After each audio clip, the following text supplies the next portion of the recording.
This is to certify that movie Twats. has been classified for live streaming.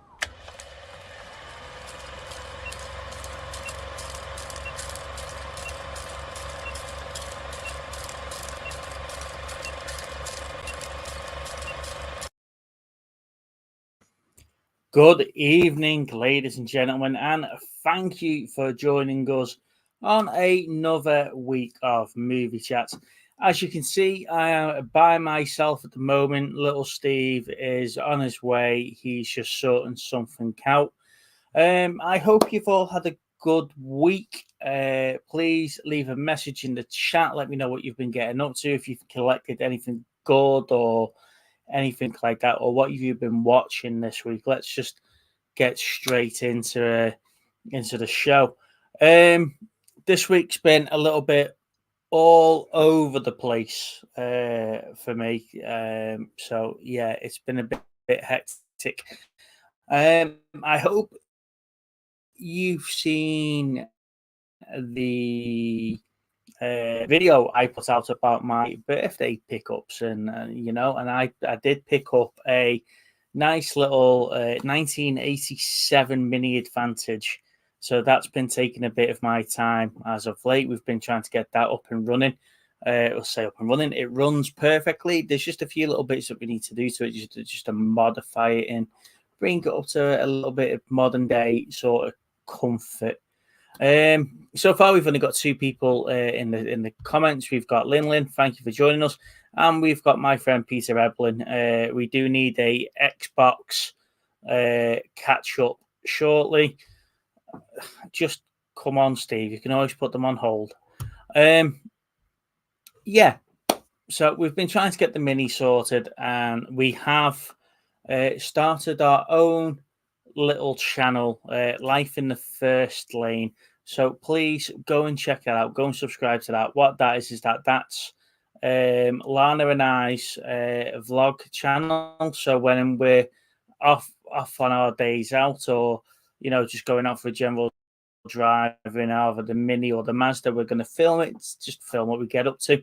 That's not going to change us doing content for Movie Chats. So whatever we pick up on those videos, we'll while we're out and about, and we'll split it between the two channels. And yeah, so the movie related stuff is going to be on this one, and all the vlogs and the videos and the visits and everything else is going to be on the other channel. Well, Steve, if you leave me alone, mate, I'm going to shameless plug my channels all day long. Now, bearing in mind that Movie Chats is sponsored by Life in the First Lane, so yeah, you might be seeing a bit of crossover videos from there from time to time. Yeah, so where's the good host? I'm here, you cheeky little get. So I went to Asda today to pick up my pizzas a day early, because I've been trying to get 10,000 steps in. So I thought, you know what, I'll walk to Asda, I'll go and get it. Now, we have pizza on a Friday night, so the pizzas that we normally get, I usually get after work on a Friday. So I went up today. The girl on the counter said, it's going to be 15-20 minutes for the pizzas to be made. She was a little bit busy. That left me with 20 minutes to kill. So what I did was that I went to Starbase 55. As you know, Starbase 55 is the toy shop in Ellesmere Port Market. So while I was waiting for my pizzas, I've picked up some Transformers. So I've picked up the Kingdom War for Cybertron Warpath. Now, he's cool. I do like Warpath. So what I need to do is I need to get him unboxed. I'll put him that side so you can see him. I need to get him unboxed and get him out. Now, I don't know if we're going to have him in the tank or in the robot form. I don't know yet. And the other one I've got is, as you know from the birthday pickups, I picked up Grapple, which is hiding behind somewhere. Sideswipe. There's Grapple. So what I did was I picked up Inferno as well. So now I've got Inferno and Grapple. So I've got both of them now. These should have been 40 quid, but he did me a deal on them because I'm buying from stuff from him all the time. So me little trip to get extra steps in to buy me pizzas ended up costing me or Transformers a little bit more money. So yeah, it's been a bit of an expensive couple of weeks. So I think I need to knock the spending on its head a little bit. Little Steve's still not with us. Good evening, Jeff. Thank you for joining us, mate. Thank you for joining us. I'll tell you what I'm going to do while we're waiting for Little Steve. I'll put the link in the chat. So if anyone wants to come on, feel free. Come and talk to me for a bit.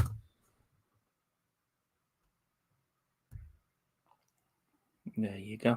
I did pick up some other little bits and bobs as well. I picked up the box set of A Town Called Eureka. Now that was a sci-fi channel program, and I really did enjoy that program. So I've picked it up and I can't wait to delve in that. Now I am getting a little bit of a collection of these TV series that I like, and I'm trying not to delve into buying the Stargates. You know, every time I look on the CX website, there is a Stargate Atlantis complete box set. There's a Stargate Universe complete box set, and there's the SG-1 as well. And I'm just trying not to jump in and buy them. Let me know what you're thinking. Should I buy them or not? Yeah, I just don't want to take up loads of space for TV series. You know, because I've just cleared them all out of all my Blu-rays and stuff like that. So I'm trying to get more collectibles going. I'm trying to make up space for them. And yeah, I just end up buying more box sets. Right. What's going on in the chat? Not much.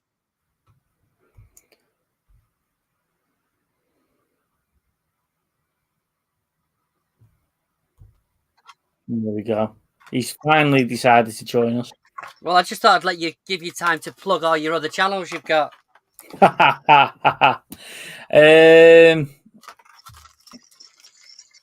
Let's have a look. What's Jeff saying? Hey guys, How many individual Transformers would you say you've got in your collection? Blown away every time we see them. The thing is, Jeff, is you daren't count them. Yeah, there's loads because there's there's the bookcase and a half behind me, and then I've moved over to there as well. So that's starting to get full, and then I've got a few up there as well that are hiding because I've got no spaces for them. Yeah, I need to make up the shelf space so I can get them out, and then I can do another proper Transformers tour for you. So check this out. Go on then, show me it. Hang on. Okay, now I need to figure out how I'm doing. There we go. That one. Wrong one. What are you trying to do here? Oh, I don't know. I'm having a moment. There we go. Oh. Let's do this one. Do you want me to do it? There you go. Go on, do it for me then. I'll show you what I found today. Come on. Thank you. Oh, Pogs. Jigsaw, 1995. Do you know what? I almost picked up a complete Pogs collection for the Star Wars. Did you? Yeah. Okay, now. Steve, HMV is Star Trek Legacy Picard. Oh. Good. Okay. A Bruce Springsteen t-shirt.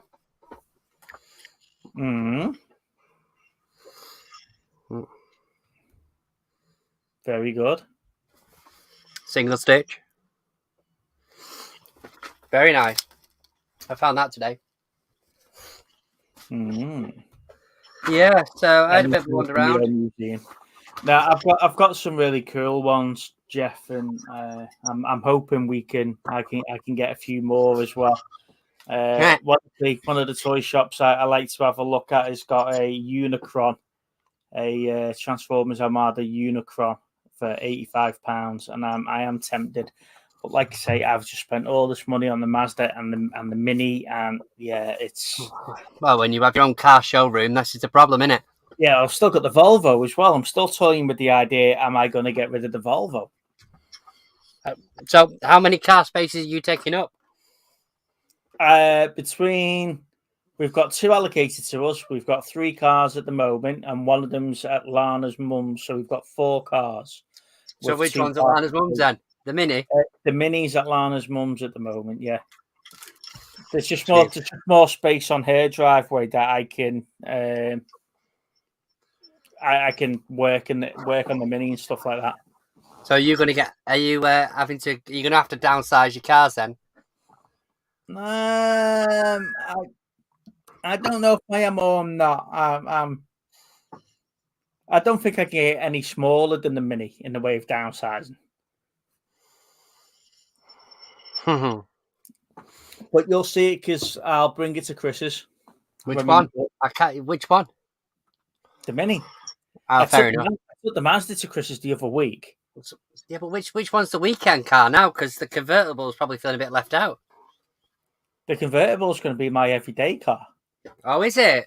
Yeah, I'm going to use I'm going to use the Mazda as me daily runner, and then the Mini then becomes whenever I need 4 seats or just a weekend bit of fun.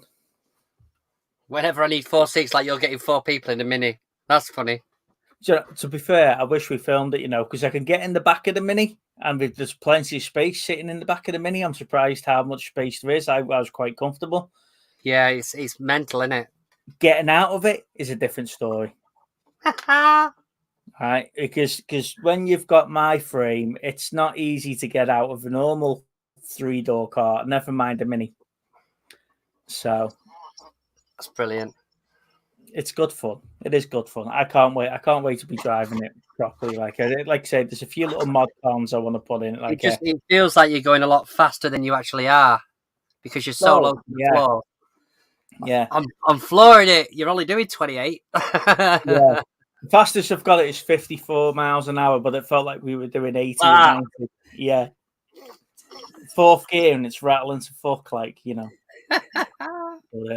Andrew come up because we were in Wrexham with Andrew at the weekend with Ali and Richard. So first of all, happy birthday, Andrew. Hope you enjoyed the rest of your day. And then Andrew came up with a great idea because Richard Payne's got a Mini as well. So we're going to do a Mini drag race. Right. Yeah, we're going to find somewhere that we can do a Mini drag race. It'll be the longest drag race in history. Time-wise, not distance. I was going to say. But yeah. Not quite Fast and Furious, is it? Yeah. Well, it's the Fast and Very Furious by the time you get to the end of it. You're like, come on, you little bastard. Right. What's Peter sent me? Well, he sent you a link, and he said. Oh, that is a nice box set. So you're not tempting him with another car, are you? Because he's all about the cars now. That is a very nice box set. His 3rd channel. Oh, okay. I'll have a look at that now. You'll have a look at that now. Just let us know when you're finished, yeah?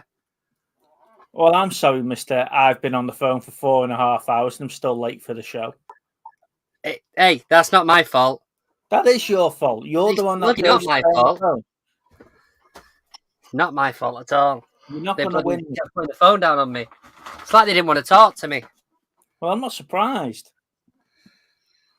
The poor people at customer service dealing with you, it must have been like O2 trying to deal with me the other week. Yeah, exactly. Yeah, exactly. It's not just me, it's you as well. That reminds me, I need to ring O2 because they never actually rang me back. Anyway, don't get me started. Right. Let's jump into homework.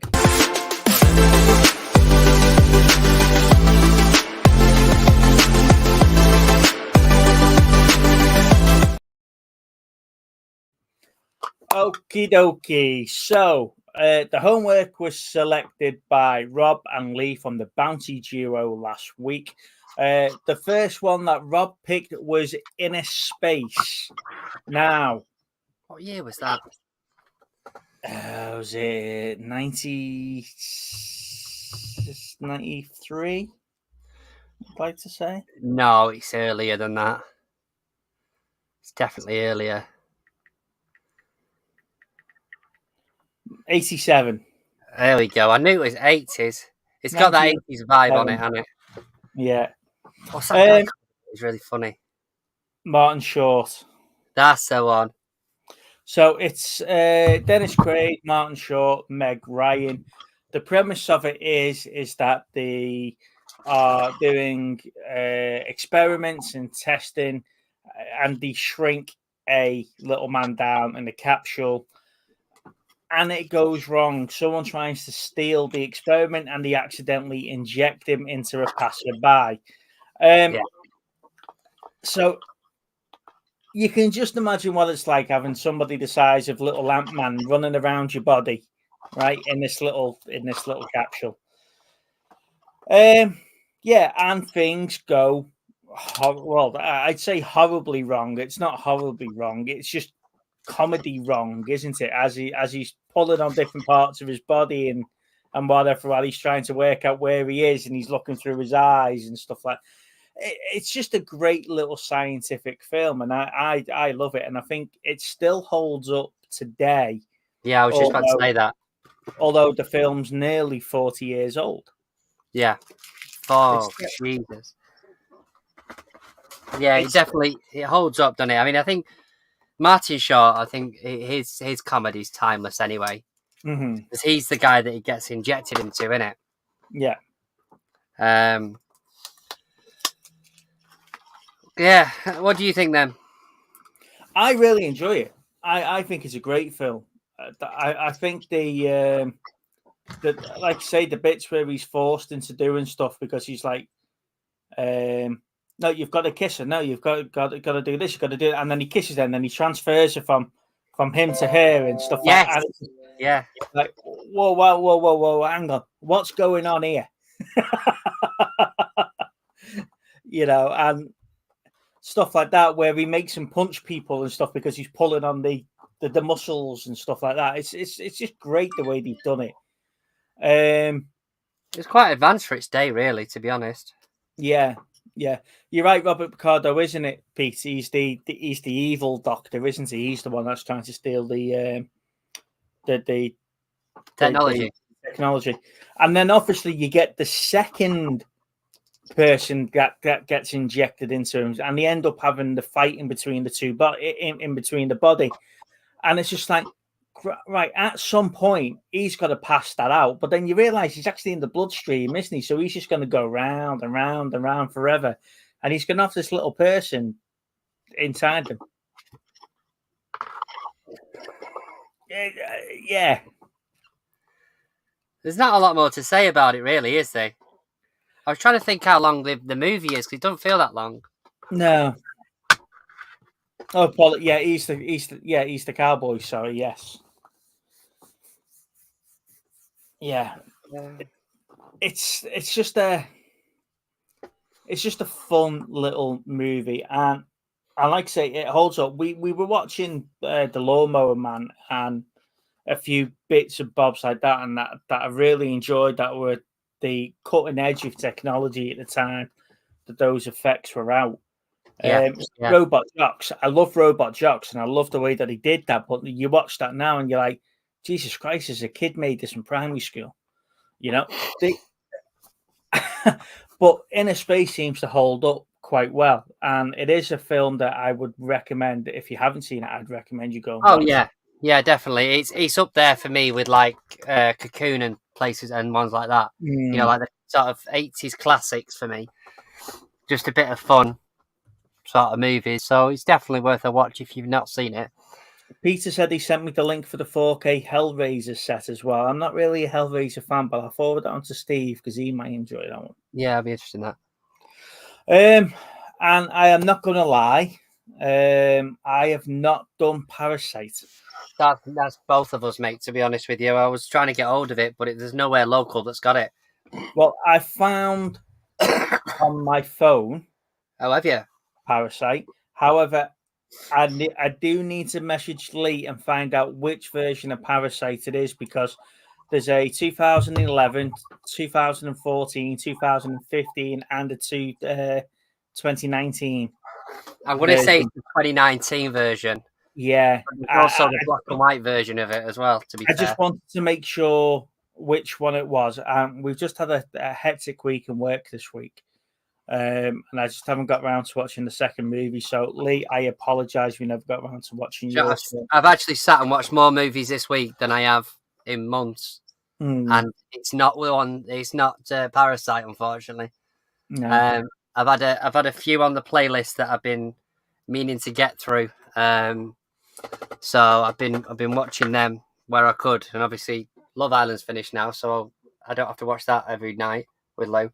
Well, I tell you what, we have been watching. Do you remember the other week I mentioned that the Traitors Australia is started on BBC? Yeah. Now, we forgot about it, and we watched the whole of Love Island, and we never got into Traitors because we can't concentrate on two series where you've got to concentrate properly on for a while. And our one was a slow burner. The American one just didn't burn at all. This one, the Australians are brutal from the off. Really? Yeah, they really get stuck into people right from the off. And it's just like, I don't know if they've watched the show, watched other series, and realised what it's all about or what. But yeah, they don't hold back.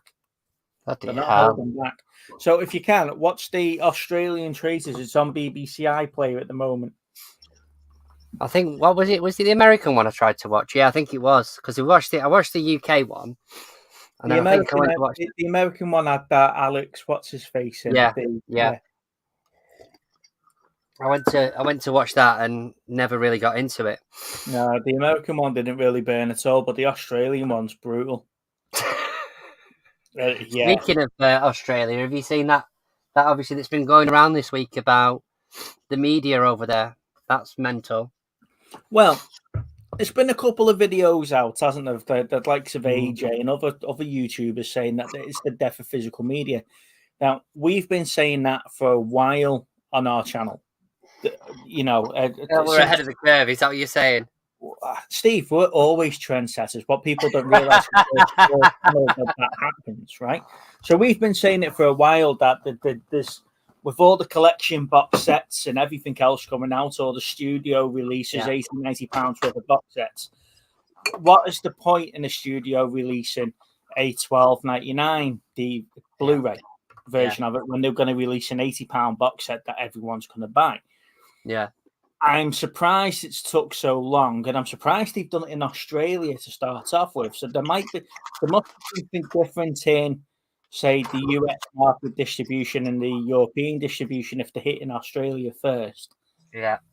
As a trial case and pulling the physical medium out there. The other side of it is that I don't know if it's anything to do with the recycling of the old films. You know, the DVDs and stuff like that. Because over here, they'll just end up sitting in a charity shop or they'll sit in CEX. And then at some point, they'll end up in landfill, won't they? You know? Yeah. I don't know if it's something to do with that. I don't know. I mean, I was thinking about this because obviously we've got a few people that we know that, you know, are massively collecting these boutique versions of movies or editions, you know, and I sort of sat there and I thought, it's like, what was it I was looking at yesterday? There was an edition of something. The Fifth Element. So obviously that one has just been shipped out, hasn't it? The one that Lee's been waving in front of us. Yeah. But I can buy the 4K of it for £20 on Amazon. Yeah. Like, because obviously they've released that as well. So I don't know if it would be worth the £60 or whatever they're paying for them.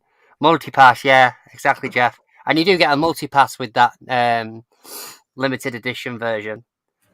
But it begs the question, you know, when is it too much? But then if they're going down this route of cancelling or, you know, stopping the physical media, these might be the only options that we have as a collector, is coming up with these boutique labels. Well, that's part of my problem with this. And I know you were listening before, and I was talking about buying the TV box sets, because Yeah. I've bought Eureka, and obviously I've got Transformers and Thundercats and stuff. Yeah.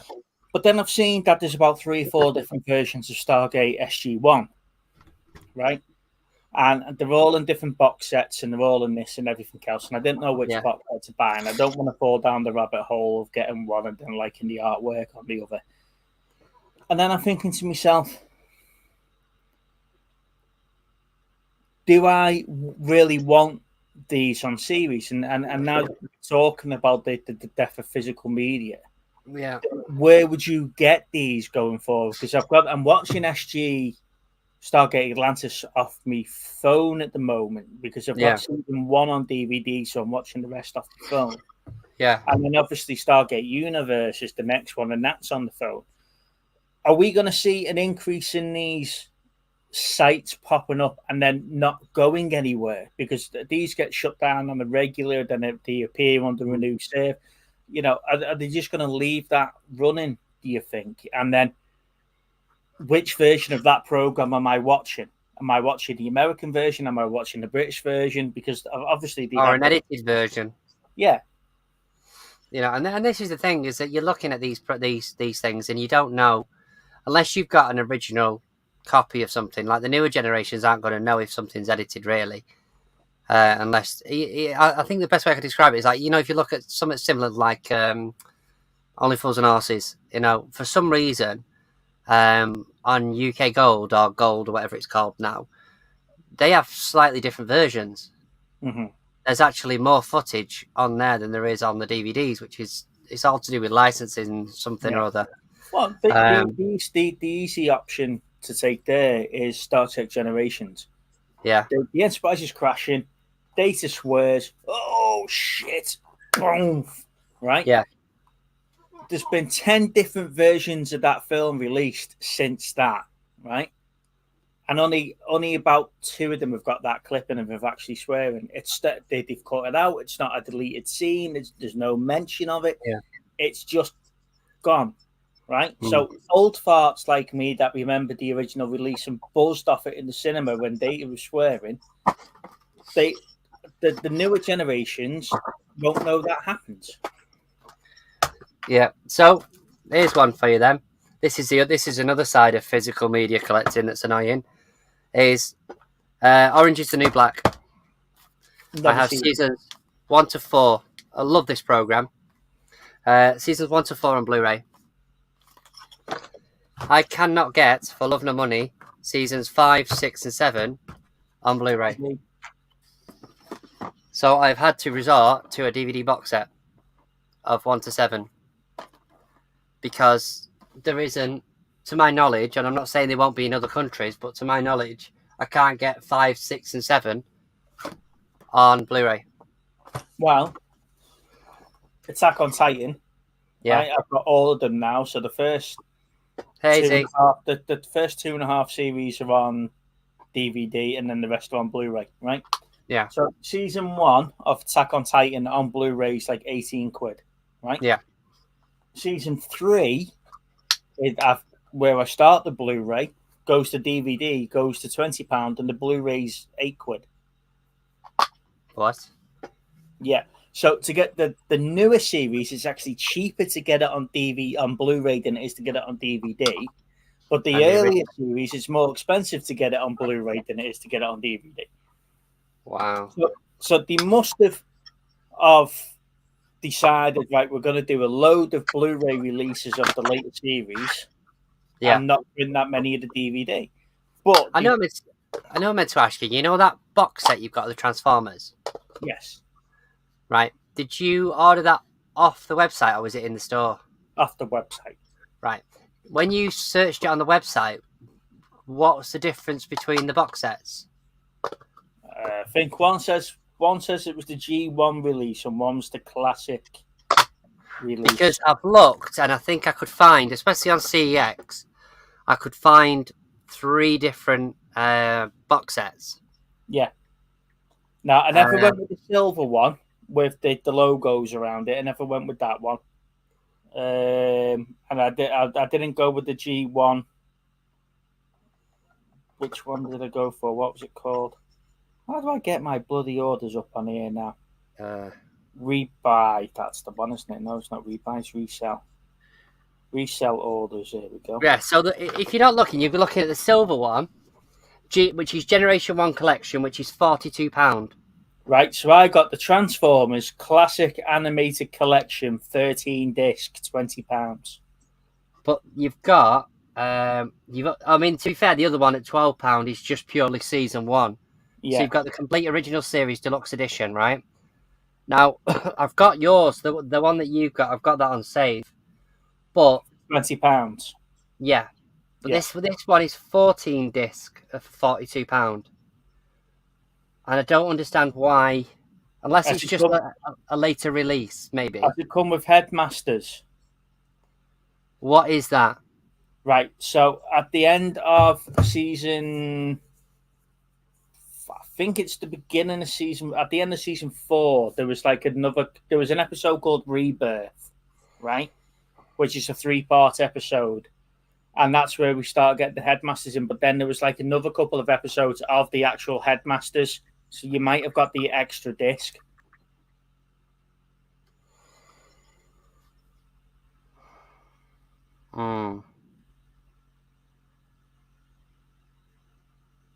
Just trying to see if I can find it on there.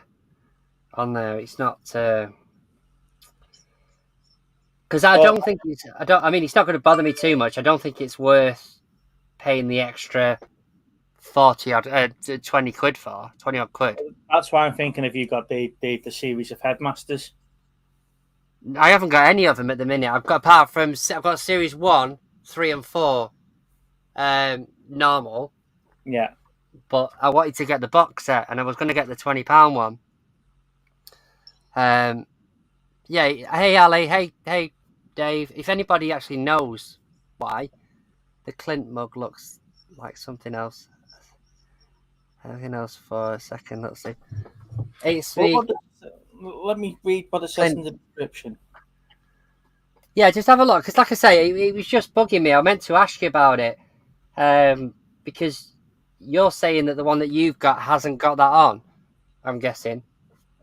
Mine has got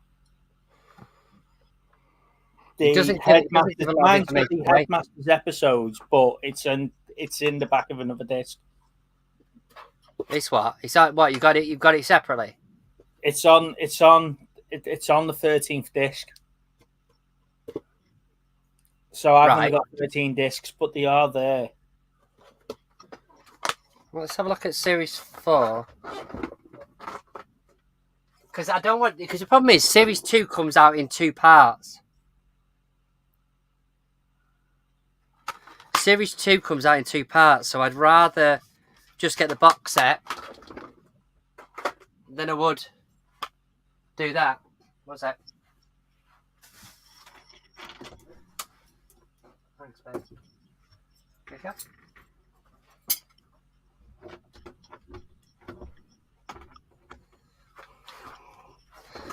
Yeah, sorry guys. Hey Ali, hey Rich. We're just having a debate about different box sets for Transformers, and I've gone to the guru himself who's still checking. So the complete original series is £12. That box art looks absolutely amazing, though, I do have to say. But that is only series 1. Yeah. So another thing that's been puzzling me while you're doing that is, like, why over here we don't seem to have the box set for Turtles. Like, you get the anniversary edition, which is series 1 and 2, but there's like 7 series of the Turtles, the original series, and America's got them. I'm hoping with this new one coming out that they decide to chuck a box set out, to be fair. The Transformers Complete Generation 1 Collection, 14 discs. Yeah. Right. It's got all 95 episodes of the classic series. Yep.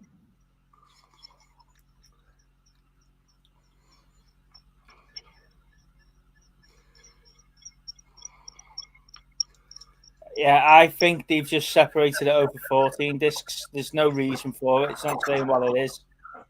Unless there's some sort of extras on it, maybe. I don't know. Yeah, So I'm just going to get the 20 quid one. yeah, because if I look at my 20 quid one,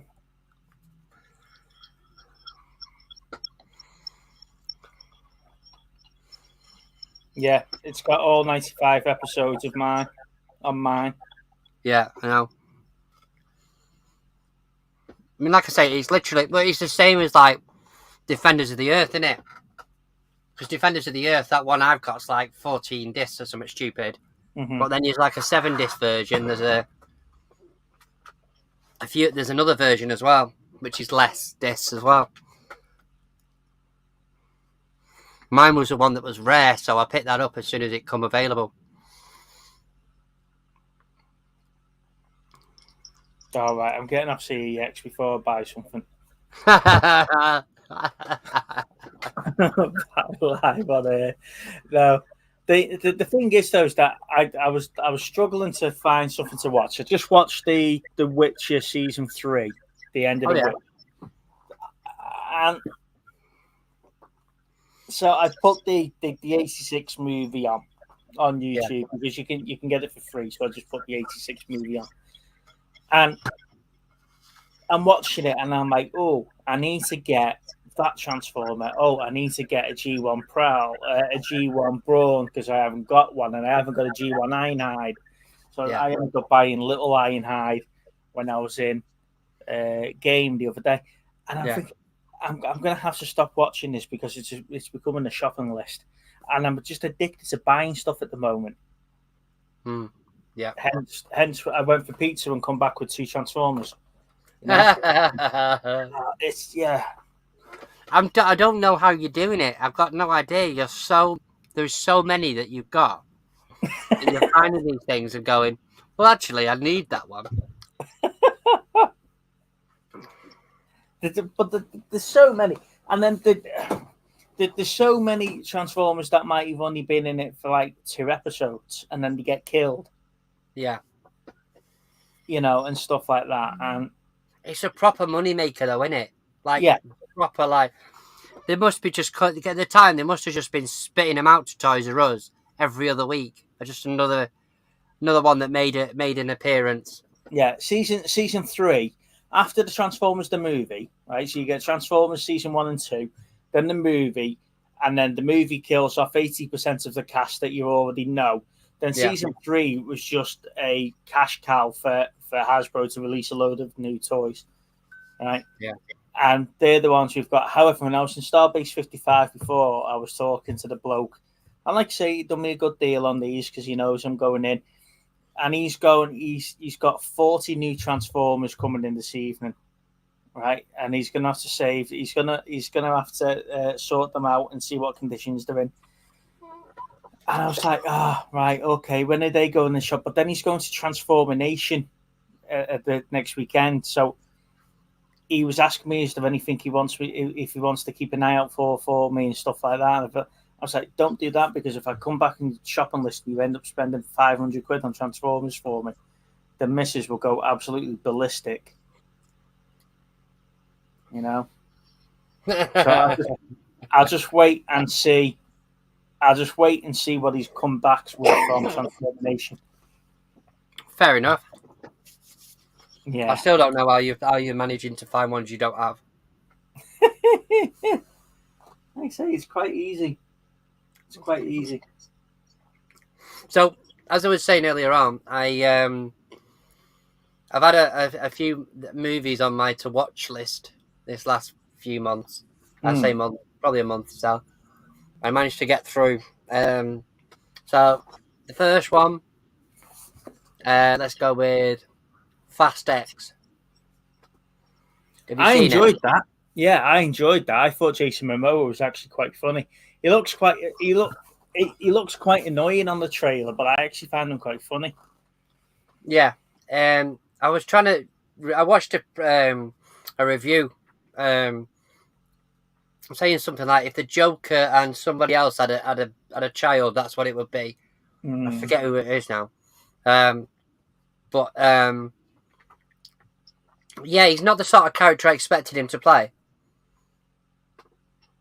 He was really good. I mean, the thing is that with those movies, it has been slated quite a bit. But I think at this point, it knows what it is. The sort of franchise knows where it's going. I mean, if you watch the first one back, the first one is just streetcar racing. We've gone through all these different incarnations of even going to the point where they're going in space in a car. Every one of them's been more. It's like Mission Impossible, isn't it? The way that they've sort of pumped that up over the years, but it's turned into something now that is just literally an adrenaline, action-packed, turn your brain off sort of movie. So I enjoy them. It's unusual doing one that's over 2 parts. Now that's a new one for me, but they didn't leave it on too well. They did leave it on a bit of a cliffhanger, but not like sort of a Star Wars. This is really pissing me off. Sort of halfway ending. But yeah, Jason Momoa's character was really interesting in that. Well, it's brought it to a close for that film where it's not actually closed, but it's got a closure for that film. It's not leaving you on a daft cliffhanger or anything like that. Is it Fast 10? The bit that got me inside, it said, right, there's going to be a Fast 11, and that's going to be the end of it. But then they announced Fast 12 as well. So, have they? Are we going to get another cliffhanger at the end of 11? So 11's then just a throwaway 3-hour movie. I don't know. I mean, it depends. I think the way that we're going at the minute is anyone who's a villain in one movie is family the next movie, and it just goes from there. Well, so Jason Momoa is going to have a long lost twin. Oh no, he's going to be part of Dom's family by the end of this. Yeah. Everyone seems to be related in some way, shape, or form, don't they? My only problem with the Fast films is why don't they just let Brian go? I don't know. All this Brian's looking after the kids. Well, I'm sorry, love, but if someone's going to be jumping in front of guns and shit like that, it ain't going to be you. It's going to be me. You're staying home with the kids, and I'm going off and having fun. Brian's now become the housewife looking after the kids, and then you see the empty chair, don't you? Where they're at the barbecue, and he goes, "Oh, he said grace," and he goes, "Actually, there's an empty seat here." And then he's on his way. Then you see the skyline pulling up the drive. And you're like, right, okay, so there's Brian. Just let him die. I know what you're trying to do. You're trying to keep Paul Walker's legacy through, but the bloke died at film 4? No, 7. Was it 7? Right. Mm-hmm. So you've had 3 movies since, but he's just been name dropped, haven't you? Just killed the character off. That's not very nice, is it? So what you're going to do is just drag it out off the screen character all the time. Drag it out for another 5. But like I say, so that was one of the ones I enjoyed this week. There is a third one, but the second one was Guardians of the Galaxy 3, which I've watched twice now in the same day. I'm still yet to watch Guardians 3. It's I really enjoyed it. I think it's a good way to sort of finish it for now. Because obviously with James Gunn going over to the dark side, the likelihood of having a fourth one. Well, speaking of James Gunn, did you see that they've announced Wonder Woman 3? I thought without Gal Gadot? No, with Gal as Diana. I thought she got the sack. No, Wonder Woman 3. It's going to be part of James Gunn's new. That's the other one, The Flash. So, have you watched it? No, I'm in the rush to. or I wasn't in any rush to watch The Flash because I don't want to get all the Easter eggs and everything and then find out that it's not actually leading on to anything. And I So just what don't you waiting understand. for? What? Well, you said you sort of don't want to watch it at the minute. What are you waiting for? Because I'm saying I'm in no rush to watch it because Okay. it's not leading on to anything. The whole point of The Flash, it was meant to bring everyone in and out and bring it all together and, you know, and lead on to other stuff because there's new timelines, new people coming in, new things could happen with the existing camp. But it didn't happen that way. They rewrote it, they refilmed it.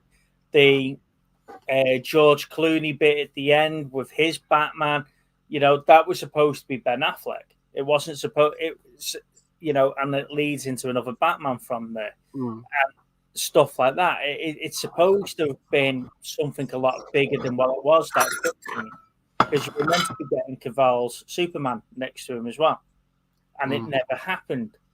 So it killed the franchise off. Then you've still got Aquaman 2, which apparently is a load of shit, and they're still toying with the idea of not actually releasing that film.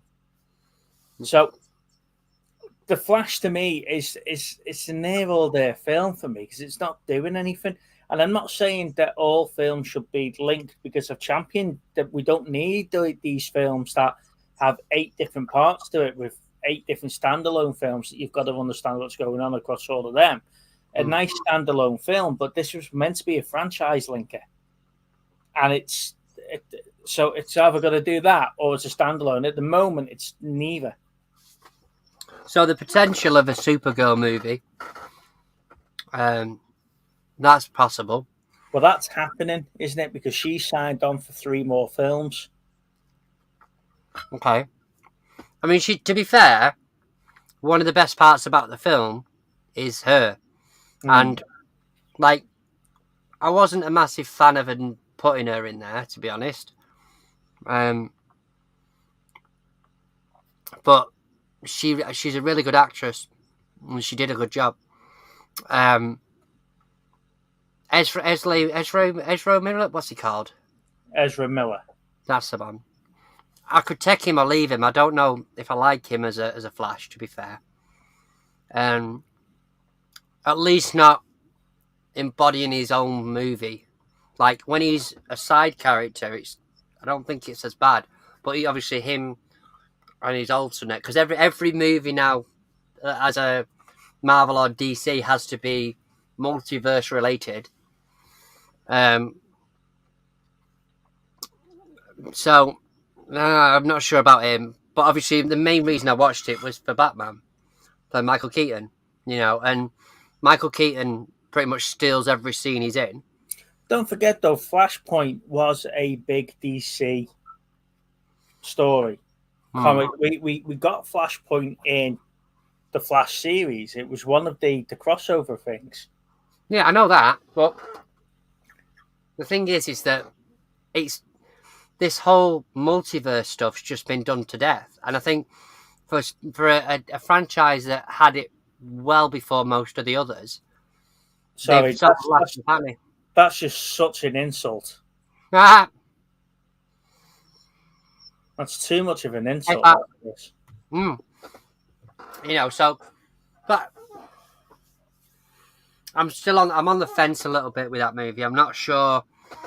The CGI is some of the worst I've ever seen, and that's putting it up against the Wolverine movie with bloody Deadpool in it. Origins. Yeah. It's like they ran out of money for some of the CGI. It's so bad. Don't forget Warner had swapped hands twice during filming of The Flash. It swapped production teams mid-production of Flash. And then it also had different directors as well. So the last director sort of just threw a movie together, knowing that... Oh, and they announced, by the way, that DC are canning everybody off. So it was just one of... So let's just get a 2.5-hour film out there and just see what... It's not... Yeah, but the thing is that the cast in this and the sort of magnitude of this movie, and probably 200 million that it's been chucked into it at least, this should have been the one that's saving the cinema, not Barbie. Do you know what I mean? This should have been the one that everyone was going to see. And you've got our generation for Michael Keaton, Batman, the newer generation for Ezra Miller or whatever he's called. You know, Supergirl's in there. It should have been an absolute smash.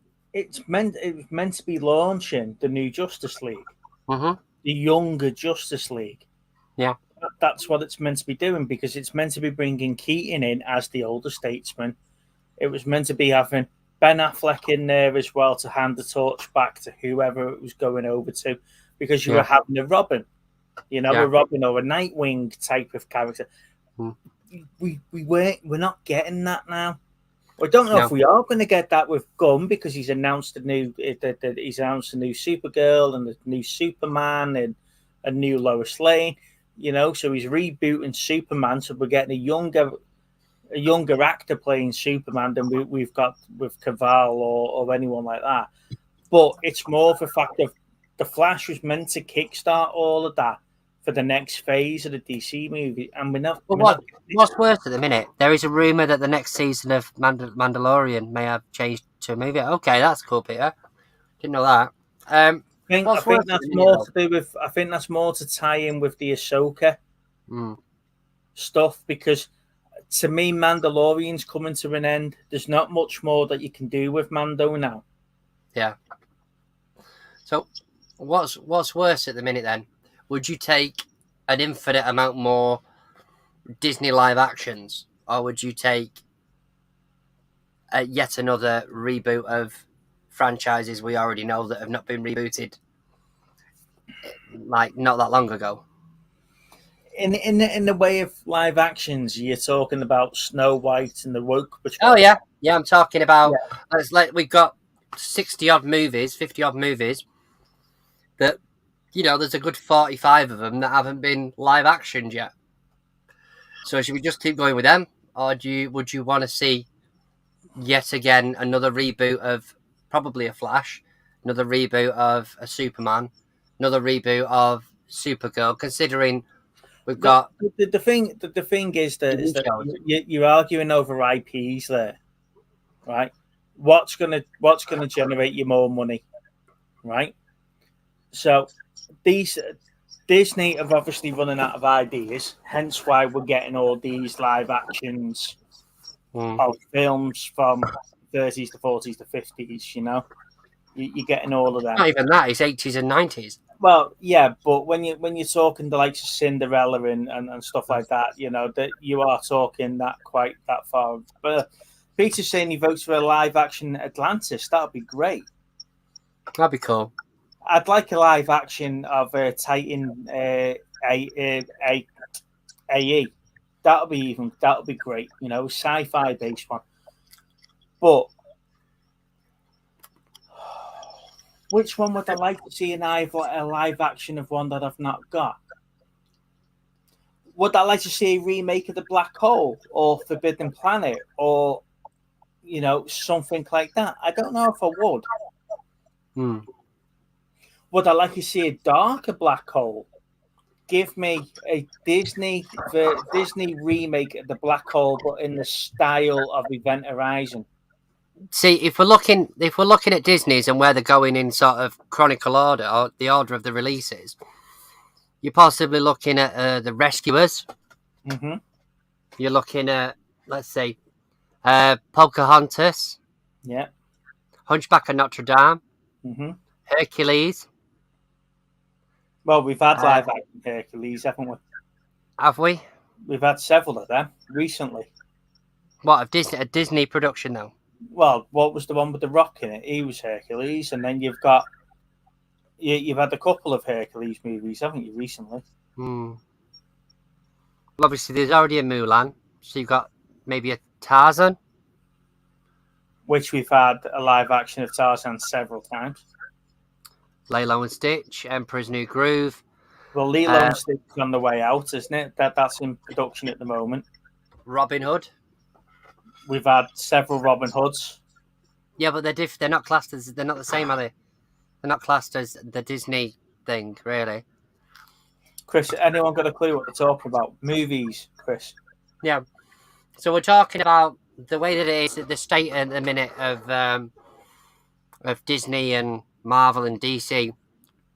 And obviously DC, like Marvel probably at some point. Mind you, no, Marvel's got more of a structure. DC, because James Gunn's gone in there, he's sort of sacking mainly characters and rebooting things. Let's take the DC bit out of it for now. Let's focus on Disney. Right? Okay. Disney have got all these new studios, right? Mm-hmm. And they've got 100 years worth of content in those studios. Yeah. Right. Going back to the black hole. Yeah. What we've been talking about. The premise of the black hole is that a spaceship goes missing. They find the spaceship. Okay, what they find out is that the scientist that owns the spaceship or was running the spaceship has killed the crew, turned them into robots, and has gone a bit nuts, right? Then he's got all these little androids and stuff like that running around that help him. Would you like to see that being remade modern, or would you like to see that being remade, knowing the premise of the film, in an Event Horizon, which is a similar storyline, but in a more horror scenario? Would you like to see the black hole made in an Event Horizon style? But would it be, though? No, but would you like to see it? Regardless, yeah, of course I would. Would you like to see? Of course I would. So a classic Disney film. Of course I would. I mean, the thing is that if you go down to where the black hole, if you go down to something like the black hole, that's not that new, is it? You know, so it's something that is potentially, you know, I wouldn't say a classic for everybody, but it's potentially a new viewing for sort of the younger audiences. You know, whereas if any of them grew up watching any animated series, you'd be looking any animated stuff. All the stuff that they're chucking out at the minute, most of them have seen Beauty and the Beast. Most of them have seen Aladdin, Lion King, because these are classic Disney cartoon animations. Yeah. If you want to see kids about life and death, you throw the Lion King on. Yeah, but the question is that would they put the money in on a whim that it may or may not be a hit? Whereas if you do a live action like they have the Lion King or something, you know full well that they're going to pull the numbers in, aren't they? You know, but I think just slightly going off topic a bit, but if you look at like Barbie and Oppenheimer, you know, a lot of people have said online that the cinemas have been absolutely rammed. So more sensible with buying. yeah, all right. That's you know, this is coming from the guy that bought himself a chair and then ended up having to buy a sofa. I think Chris must have pushed us a couple of minutes back. You reckon? Or paused us, because I reckon so as well. I think that's probably why the comments are coming through. Does anyone understand what we're talking about, or about the buying? Because I was talking about the Transformers, wasn't I, and stuff like that before. So maybe it took us back a couple of minutes. But I think maybe some of it would be risky, but some of the older content that is not massively as familiar, I think it would be good for some people. But the Barbie and the Oppenheimer thing, you know, they're the things that have filled the cinema in the last couple of weeks. Like the cinemas, I've been watching videos where it said the cinemas have been, you know, really busy, and it's sort of only because of this Barbieheimer sort of hashtag. You've got to watch one and then watch the other. Yeah, you know, so there's 5 hours worth of cinema in an afternoon, isn't it? But it's pulling people back into the cinemas, isn't it? So it's a good thing. But I just think if we're relying on, I mean, I'm not sure about it's Christopher Nolan, isn't it? Oppenheimer. Yeah. You know, I'm sure that's a cracking movie, but like we're relying on Barbie to save the cinemas. And the other thing as well, I was watching, they were saying that there's 54 Mattel properties that they're looking at doing. 54 different Mattel properties that they're looking at doing, and this is what, because of the success of Barbie, this is what we've the audience has created this now. This is, if anything, for the next God knows how many years, and we have 54 different franchises. It's the people that went to see Barbie that's their fault, because there's 14 already in production out of the 54. They're going to have 54 different Mattel properties there's going to be movies for. It's going to be like the Mattelverse. It's mental.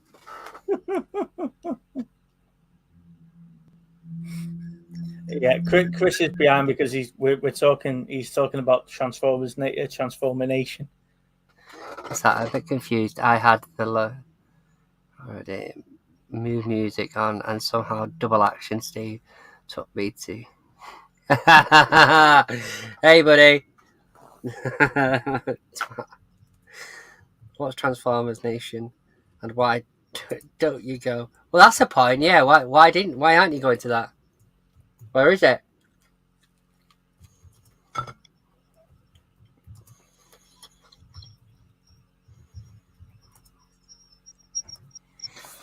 I think it's Birmingham Transformation. I'm surprised you're not going to that. It's not this weekend. It's next.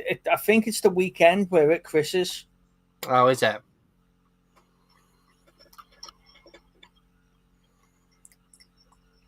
That makes sense. Because it seems a bit thingy for you to have missed that. Otherwise. Yeah, TF Nation.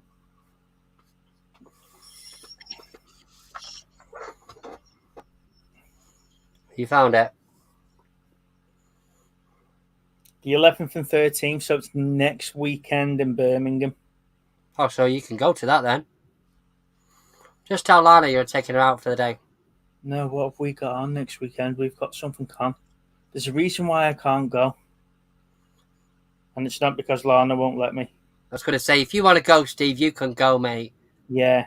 So the tickets for... There you go. You ready for this? Right? For Friday, for an adult, it's £30. Okay. Okay. On a Saturday... 60. £80. Wow. Okay. That's with early access. Saturday normal entrance is £45. If you wanted to get in on the Saturday evening before it's shut, so you get an hour walk around, it's £15. And on Sunday it's £35. So to get all the good stuff on the Saturday, it's going to cost you £80 to get in. But you'd want to be there on the Friday one, yeah? Because that's where all the good stuff is. But not necessarily all the sellers will be there on Friday.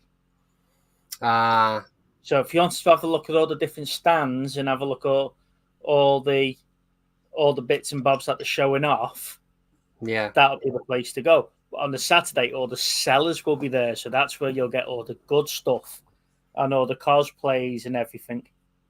But look, yeah, that's a bit of a difference with early access, isn't it? Yeah. If that were Chris, he'd leave Belle in the car at that point, wouldn't he? So let's see what I'd pay that. So on Friday at 11:30, all right, you get to meet the hosts. So there's no one famous there. Build the Mech, history of Gunpla. Yeah, nothing great. What's on Saturday? Megatron himself turning up. The trader, Robo-Sen Robotics are there on Saturday. That's Grimlock and Prime and Bumblebee. Oh, them ones. Yeah. The £1,500. That's the reason why you're not allowed to go. Yeah. Mia Cat is there, one of the writers of Transformers animation. This seems like an unmissable opportunity, this, Steve. Yeah. You're saying it. Jeremy Levy's there. Once in a lifetime opportunity. The bloke that voices Bumblebee. Well, then they've got charity auction. The panel closes. Comic Con doors open. Oh, so what's going on there now? Fuck it, I'm going here. Babe, we're cancelling Saturday. You're not going. Hey, guys. Avoid the rush. The stamp of approval. Hey, Luke. Yeah, there's nothing going on on the Sunday either. It's just the Saturday. The Saturday looks like they've got a few good people there. A few, I'd say that's amazing. But I think it's again the experience. You know, when you go to a toy fair or a Comic Con and you're walking around and you're talking to all the different stall holders and you're seeing stuff that you've never, me coming home with the Alien Queen just because we went to Bolton to see Z that day. Come home with a neck of Alien Queen and spent loads of money there. And Z, I was absolutely gutted. I missed out on a couple of pieces and I just went and bought stuff to keep myself happy. But, I think TF Nation's going to be one of those where I've got to go and I've got to have like thousands of pounds in my arse pocket. It seems to me like an unmissable opportunity. It does. It sounds like it's a perfect opportunity to take the Mini on a long drive and film for both channels while I'm there. I'd take the convertible. The chances of making it in the Mini is slim. No, it will, but I'll just have to set off on Tuesday to get there. You'll be that guy going on the motorway that everybody's overtaking. Hey, look, that's why the channel's called Life in the First Lane. I am going to be that guy in both cars. Although the Mazda is a 2-litre petrol, it's going to be sitting at 60. It's the thirsty little beast, that one. Hey, Luke, no, you're more than welcome, Luke, and it'll be good to get you on next week and come and have a chat because, like I say, I think you and Steve have got a few things in common, so it'll be good for that as well. I think the Martelverse, as long as they don't make an error, the multiverse. Yeah, not everything has to cross over. Can you imagine? Not everything has to cross over, and but I think that's why I like when they said it's Barbie World. It's not like Barbie Universe or anything like that. It's Barbie World, isn't it? So they've literally closed that off and threw it away. Unless you're going to get what's Martell? Is it My Little Pony? Unless you're going to get like My Little Pony or something come through a bloody magical window. I was just trying to think then what's Mattel lines. Is it like Mask and stuff like that, Martell? Well, I know Hot Wheels is already in productions. But yeah, you've got quite a few different ones. Hot Wheels and Barbie are the biggest selling ones, but I think that's just because they've been going longer. There's so many. Was it Visionaries? Was Visionaries Martell?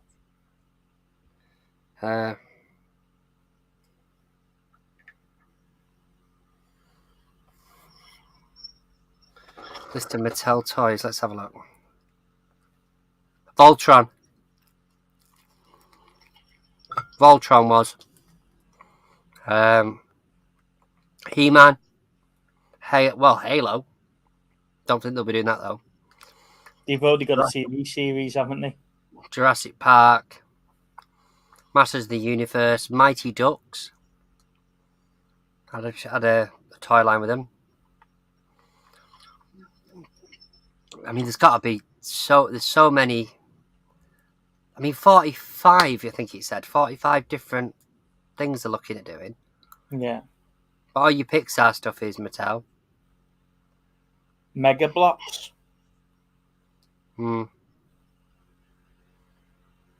Yeah, this is like trying to predict the next up and coming thing they're going to check out in it. Yeah. Let's all go in retail arbitrage Mega Blocks on the hope that there's going to be a new TV film. That's it. Yeah. The thing for me is that you mentioned Halo, right? And I know we've got season 2 of Halo coming out soon. It was my mistake. I do apologise. It won't happen again. No, but one of the games that I'd love to see them do a live action for would be Gears of War. I'd love a Gears of War movie. Forget a TV show that's going to last 8 years to cover the 5-6 games that you've got. Just give me a Gears of War movie just to start it off. Mattel's also got Fisher Price, Mm. so that opens up something. You'll be okay with this, Steve, because it'll be toys that you've already got. Fucking funny. Casper the Friendly Ghost. We've had the live action of Casper. It's been a while though. Battlestar Galactica. Yeah, we're getting a reboot of that, aren't we? Brave Star. I'd love a live action Brave Star, yeah. It's going to be so absolutely obscure though, isn't it? Like you say, like Mega Bloks. Yeah. Like a Mega Bloks movie. You see, speaking of like old cartoons getting a reboot, did you see this week that Ryan Reynolds is funding a new Biker Mice from Mars? No. So Ryan Reynolds is going to be executive producer on a reboot of Biker Mice from Mars. That'll be ace. Or Steve, what's your favorite movie from the 90s? Oh,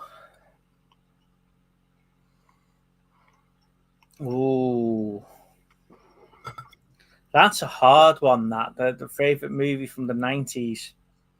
Yeah. My two favorite movies are from the 80s.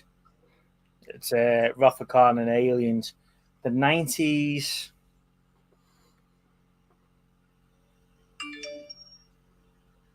Are you looking at what movies are out from the 90s, are you? No, I'm just checking something. I don't know. That's a really difficult one. What's your one, Luke? Actually, that could be a question for the chat. What's your favourite movie from the 90s?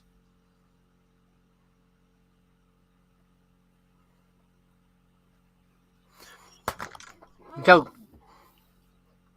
Terminator 2 was 91.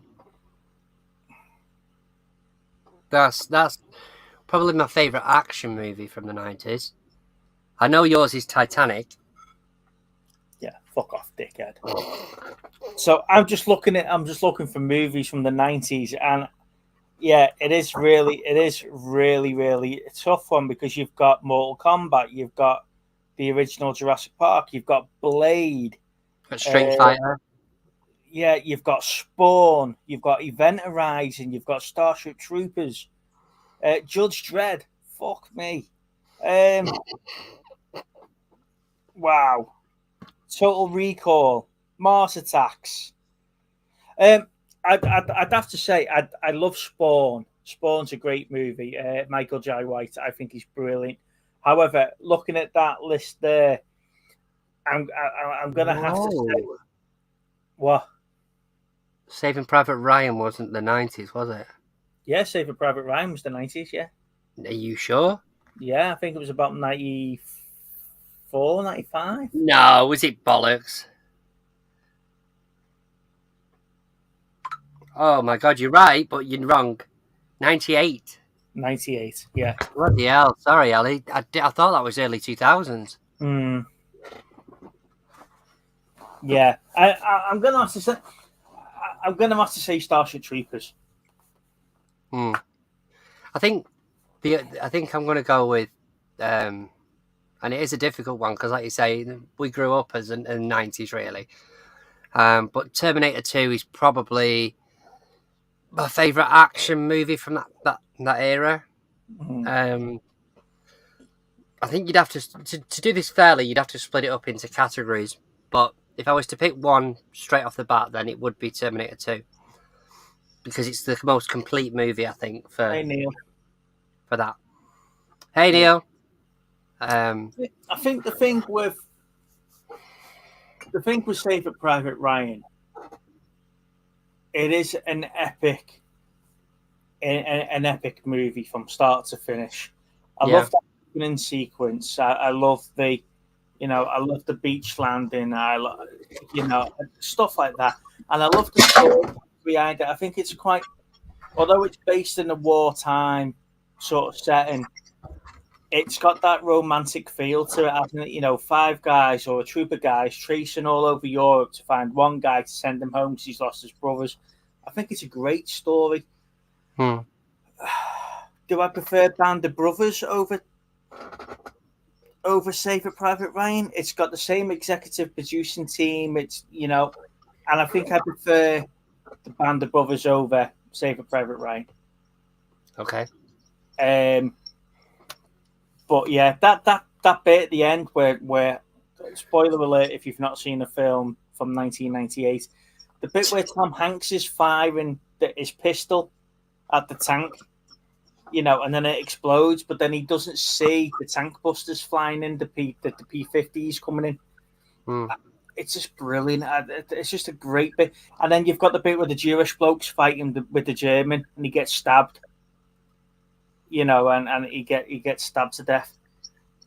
It's just an emotional roller coaster from start to finish, that film, because you get invested with the characters, because obviously they're talking about who they are and where they're from and stuff like that, aren't they? And taking guesses where the sergeant's from.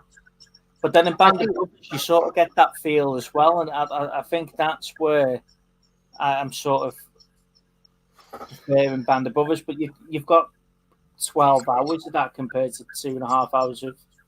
I think Band of Brothers is definitely one of the most epic TV series I've ever seen.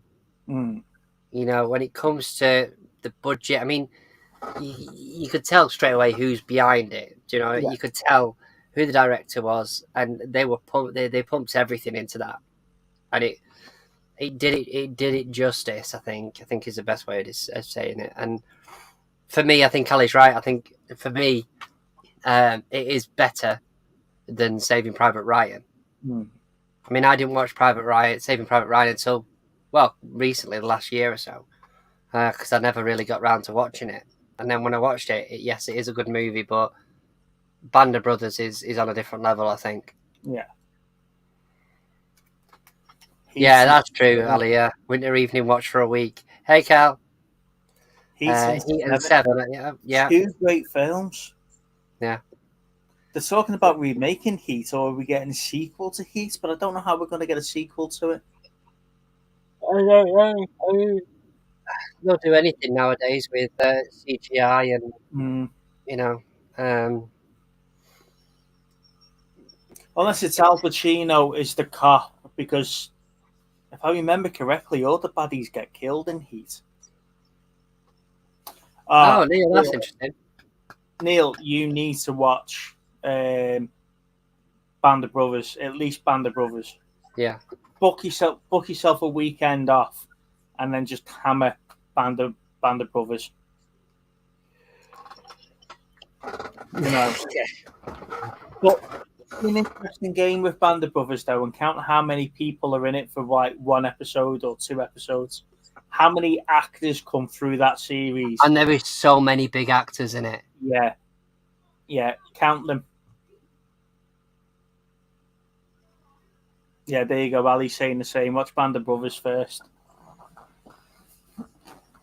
The thing with Band of Brothers, it follows the company, doesn't it? It doesn't follow just a unit. It follows the whole company. So you get to know everybody. You get to know everything that's going on. It's just brilliant.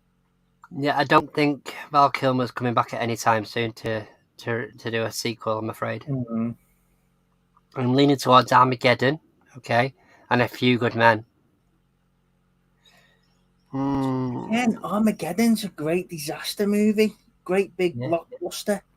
Yeah. And I can watch Armageddon time and time again. That's another one that just doesn't get old. To turn up the thermostat. Nice one, Neil. I got a crush on David Lewis. Yeah, so did Steve. Damian Lewis is great. One of my favorite Damian Lewis films. Have you seen the film Dreamcatcher? Oh no, I know which one it is. So, no, you need to go and watch Dreamcatcher. If I remember correctly, it's based on a Stephen King book, and yeah, it's just brilliant.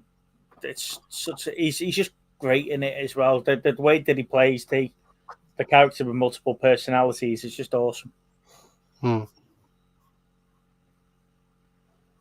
meant the Well, Val Kilmer. I don't know if Val Kilmer can come back. He just doesn't need to speak. Dreamcatcher sounds scary. Hey, Alan. It is. It's meant to be, but it's sort of filmed in the same way as the first It. You know, where it's meant to be scary. You get suspense, you get this, but it's not really like jump scary. It's good the way they've done it. It's like, do you know, like the way they did the TV movies or some of the Stephen King stuff as well, and you know, it's that sort of that way done. I know what to tell you. I picked up, I think it was like 4 books for £1 the other week, and I forgot to mention these, but I picked up these bad boys. I've got that. I haven't got the Spider-Man one, but I've got the Hulk one. Look. This is The End of the Green Goblin and The Wings of the Vulture. Got 3 of them in total. Look. I actually got this in Grantham. Yeah, well, I got these in Grantham as well. They're supposed to be. It says on the back $3.99 each. But God knows how far back that goes. Yeah, I paid £4 for mine. 2004. No, these I paid. Like I said, these were 4 for £1. 2004 though. I thought they were quite cool. I'm going to have to stop pulling stuff off my shelf here because I keep breaking my display. Yeah, I got that Hulk one. What are you doing with the Spider-Man ones? You keeping them? I don't know, mate. At this moment in time, I just popped them on my shelf. I mean, they're quite cool. The artwork's good in it, but they're just basically the magazines. I'd say magazines. The comics, aren't they? Yeah. I just love the artwork in them. Yeah, Kel answered the question for you, Neil. There, it's Deep Impact. Now, we were talking about doing the show when we get like the comparisons, and we did do one sort of, didn't we, with AJ and Gareth about what was the better one, Armageddon or Deep Impact, and whatever. Yeah. I still enjoy those comparison conversations. You know, which one was the better film? You know, Olympus Has Fallen or White House Down. You know, it's the same film. One's got a really shit budget, but one's better than the other. You know, and that's where that sort of comes into play for me. That Armageddon, but Armageddon's just the bigger cast, the bigger budget, the better story. You know, it's in as well, if I can remember rightly. It was everywhere, wasn't it? Do you think that's more to do with the soundtrack? What, the Aerosmith? Aerosmith, yeah. Possibly, but the thing is that when a studio gets, look at Barbie. You know, I know I keep going on about this bloody movie, but it's everywhere. It's like Batman level, the original Batman level of. I'm surprised we've not got Serial. In fact, we probably have somewhere. You know, there is so much PR that's gone into it. You know, and I think that's very similar to like when Armageddon came out. That was a massive summer blockbuster, wasn't it? Yeah. I'm not even sure if it was somewhere else. I think it was, but it was everywhere. And I don't think Deep Impact and movies like that didn't really have the same sort of PR budget. I don't necessarily think it's that Armageddon is a superior movie. It's just a bigger cast with a better soundtrack. You know, but there has been times where you've had better movies that haven't been as as advertised as much, really. So here's a question for you then. We were talking before about films from the 90s, and I mentioned some really good cult classics there, like Blade and Starship Troopers. Yeah. We were talking in the group about Demolition Man the other day and stuff like that, which is really, really good. Which of these films in the last 3 years do you think we're going to class as cult classics in 20 years' time? In the last 3 years? Yeah. Anything from 2020? What do you reckon in 2020? In 2040, if we're still alive, that we're going to turn around and say during the movie chats live that we thought was shit at the time. That's now a cult classic. Yeah, I can imagine. Like the Halloween trilogy, that sort of thing. Yeah. Fucking hell. I'm just trying to think what it would be.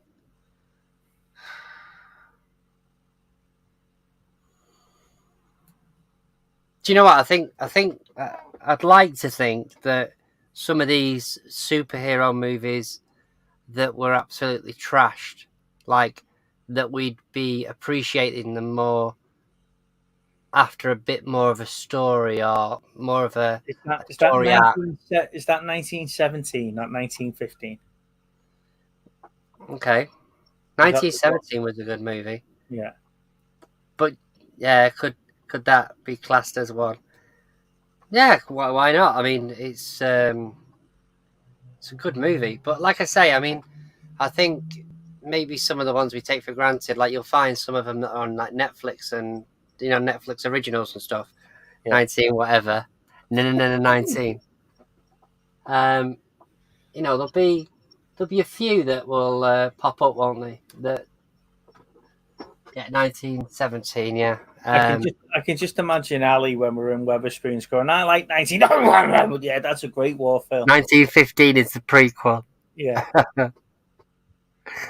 What do you think then? Is there anything that you think's gonna? Well, why you think about that? The thing is for me, is that some of these, even some of the earlier Marvel movies, I appreciate them now more because I've got a better understanding of where the arc was going. Do you appreciate? Here's a man that will be able to tell you. He was around when Gone with the Wind was originally during the war.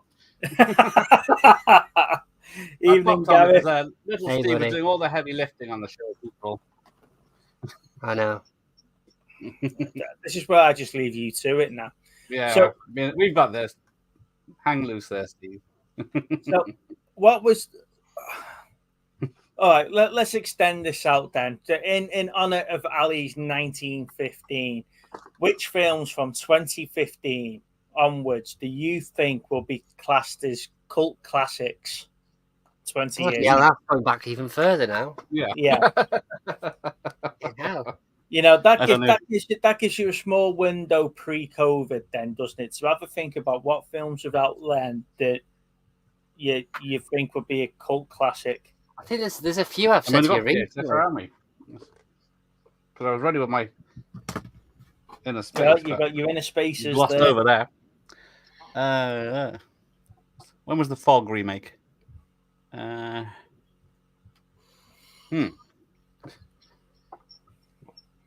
Bohemian Rhapsody. Yes. Yeah, I agree. Yeah. I mean, to be fair, it's a good movie now, but I think that's probably one of the ones that you would class as a good movie to start off with. Neil saying it's not a movie but TV series. WandaVision will become a cult classic. I think it will do it. Not many people watch WandaVision. I really loved WandaVision. Yeah, not many people watched it first time round, or because it was the original series, wasn't it? It's the one that I need to purchase by other means, because that is definitely one that I think is it was different. It was different to everything they'd done so far. That was true. So, Gareth, you're swinging around 2 copies of Innerspace there, mate. What's your views on the film? Have you watched it recently? No, I haven't actually. Not for a couple of years, anyway. But no. Are they both the same? So they're both the same ones as well, not one big one and one small one. No, it's a big one. See, it's a big box. I see. I see what you've done there. Big box that's only about 1 millimeter taller than the other one. Yeah. A slightly bigger box. Well used.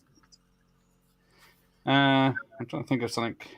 So it's a question for you then, Gareth, because we had Rob and Lee on the chat last week, and we had AJ on the other week, and we were talking about the love of collecting and stuff like that.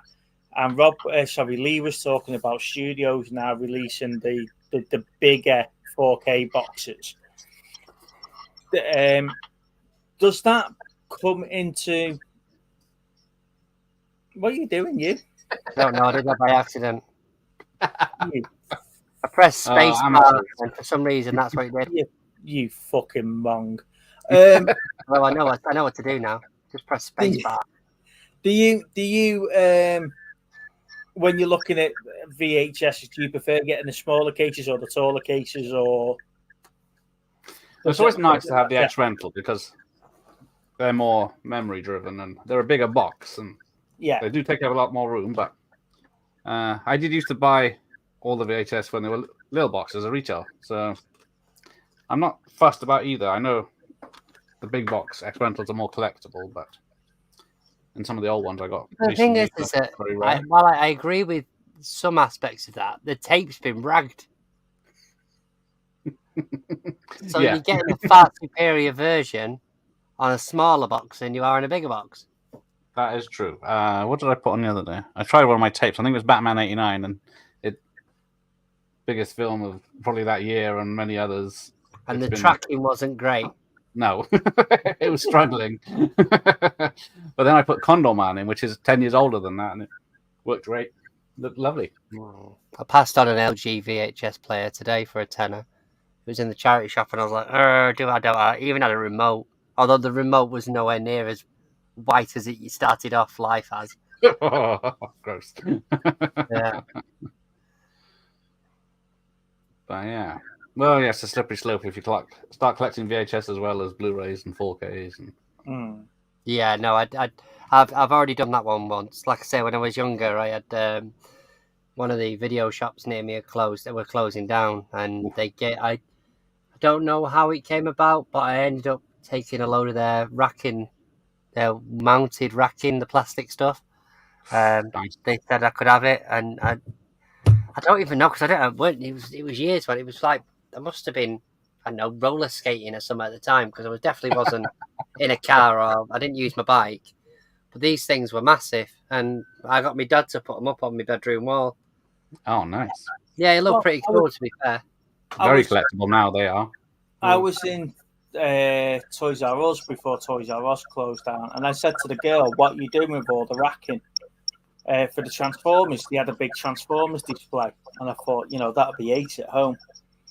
I said, we're selling it off at auction. I said, well, can I buy it now? She went, no, it's still got toys on it. I said, but you've got a whole empty fucking aisle there. To move the toys off that, I'm just buy the rack. And we were in game the other day when I was picking up Ironhide and stuff. And, they display things they got on the top of the game. I wanted Transformers, one of them. And the girl just looked at me like I got 4 reds or something. It was like, why are you asking for that? Get it out of the skip next month. Yeah, I'd say just keep looking around the back. But I don't know. Yeah, I'd have to get some of that. Yeah. I think the thing is that like Toys R Us, they used to have some really cool displays. It just come in if it was on an end cap, you'd get like this plastic display with the figures or whatever inside. It looked proper cool. Yeah. Move the toys and just let me buy the display cabinet. It's not, There's no barcode on it, so no clue. Just let me have it. I'll give you what it's worth, and I'll walk out the door with it now. So Kel said she thinks No Time to Die, WandaVision, and Mandalorian would be considered classics. Yeah, and I was looking at Luke's one there. Winter Soldier, Falcon and the Winter Soldier. I don't think is going to be classed as a cult classic. I think that's always going to be remembered as the series that should have been a film. Yeah, I was just about to say that because that was the discussions we had at the time, wasn't it? It was WandaVision was like a series, but it was a bit weird, and Winter Soldier was like an epic movie that was dragged that literally looked like it had been cut. Yeah, like 5 or 6 times. Mandalorian season 2.5 Boba Fett. Oh yeah. How do you mess up that character? Well, I think they got that completely wrong because he was off filming scenes for and Endor and stuff like that, wasn't he? Instead of concentrating on being Boba Fett, he was off filming things for the series, and they just ruined it. Okay. Right, Gareth, since you're the guest, what's the homework? We've already got Parasite. Yeah, we're down by one, aren't we? You already, yeah. Well, you got one. How many do you need? You ever watch them anyway? No, give us another one. You can't. Oh, did you see that dick then? Did you see that dick? Oh. All right. He's only joining us now because he's got 10 minutes before he goes live himself. No, I'm not on tonight. Yeah. Don't forget to go over to Gareth's video tasties. Yeah. Steve was struggling. I thought I need to help. Thanks, mate. Because you're not one for your horrors, are you? So No, he gets scared very easily. So a PG horror. A PG horror, yeah. You've probably seen Jaws. I see that every time Steve posts a video on Facebook. I'm guessing. This is too tricky. I suppose serial killer film. Some random ex-rental VHS that never see the light of day of a DVD, innit? That's the one. I'll have to nip upstairs for that. Have you seen Manhunter? Is that the one before? Is that part of the Hannibal? Yeah, so it's Hannibal. It's set before Silence of the Lambs. Yeah, no, I haven't watched it. I know which one it is. Brian Cox in it from what's he in Succession at the moment as Hannibal Lecter, directed by Michael Mann, who did Heat. Carl says, "What's your favourite horror?" I think yours is Insidious in it, Steve. Oh, no, the new one. Well, no, not the new one, but clearly you've got an affinity to it, haven't you? The new one's shocking. Oh dear, shocking. I hope. Shocking. Not shocking as in it's really scared me. It's just shocking. Going, yeah. I find today. Where is it? Horror, favorite horror. That's too tricky. Yeah, I guess. Well, I like an old one. Where is it? Well, that's weird. Black and white one. The Haunting from 1966, I think. From the director of Star Trek: The Motion Picture. Okay. I found a. It's not there. No. We're talking horror. Tomorrow night's watch party is Wishmaster. Oh, is it? Horror on a Friday night. What time you starting that stream? Because you started a couple quite late on, I think you recently. Yeah, times have changed, so I have to do later. So 10 p.m.'s on Fridays now, and later on Thursday if there is one. I got about 5 next week or 6. Is it just because people are off on the summer now, so they've got time for you? Sodom. Sodom. God, I've got some more bloody. Where am I? What did we land on there for homework movie? Manhunter. Yeah, Manhunter. Okay, I'll watch that tomorrow. I'm sure you fucking will. I'll take a picture of me watching Manhunter. Actually, can I go on here? I can take a picture of it. I want a video recording of 2 How hours. scary is it? This is the live reaction of Steve shitting himself. Wishmaster gave Kel the creeps as a kid. Yeah, I can't blame you for that. It's quite really a lot annoying now. Gruesome deaths. Manhunter, 1986. Yes. Although, have you seen Red Dragon? Yes. It's Do you see? Red Dragon is a remake of this. Do you see? Similar story, but very different. Similar story, but very different. Yeah, because it's set in the 80s. Well, that makes sense. It's only an hour. It's only 120 minutes, mate. It's not that long. There you go. Oh, that's all right then. You got time to read the book as well, then. But it's very 80s, very Michael Mann. and it's got. Did you ever watch CSI Vegas? Yeah. Yes. It's got Gil Grissom doing the same. William Peterson doing the same. Can you see? Pretty much the same character. Oh my god, that's really going to annoy me now. And it's got Tom Noonan as the bad guy. Stephen Lang. We actually found another film you don't own. Sure. No, yeah, definitely. Yeah, no. It's not part of the box set for thingy anyway, is it? Silence of the Lambs. No, it's a completely. It's a completely standalone independent film, thing. isn't it? No, it's Although not that. Silence of the Lambs is not Universal either. I picked up some DVDs today, and I can't find the one I'm after, which was oh god, begins with a K, I think.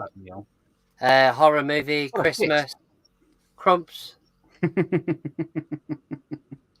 Krampus.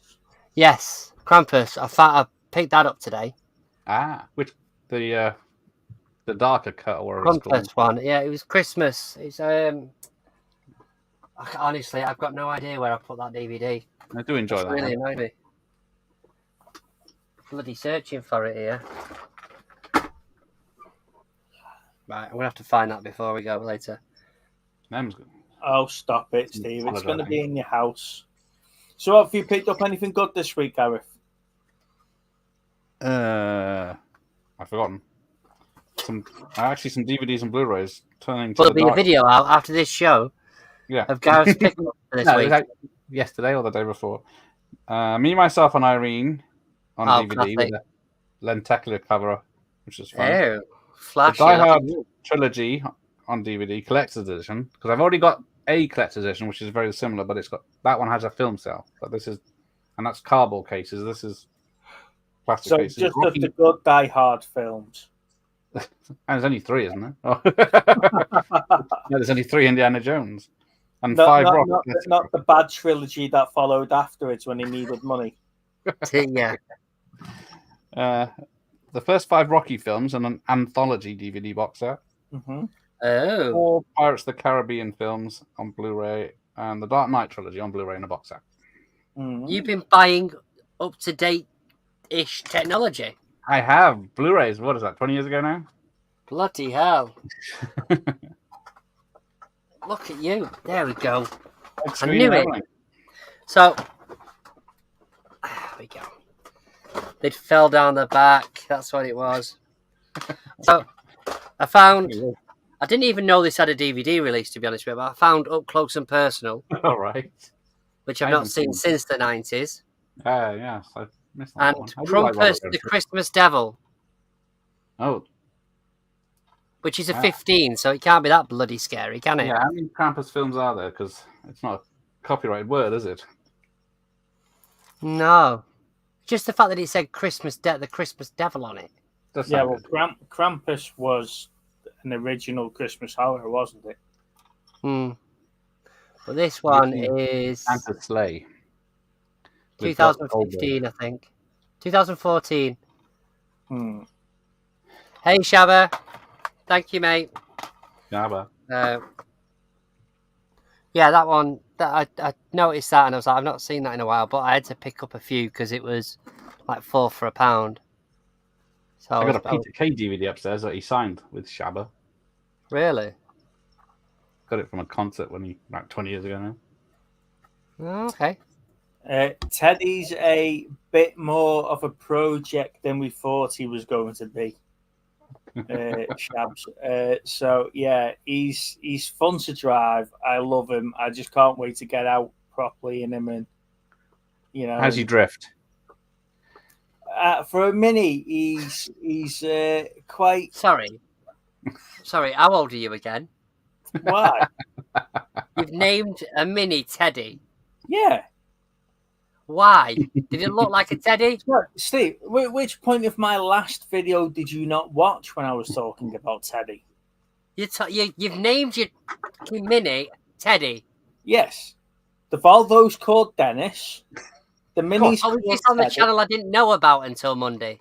No, this is the video that I released on our channel because it was my birthday Did pickup. you know?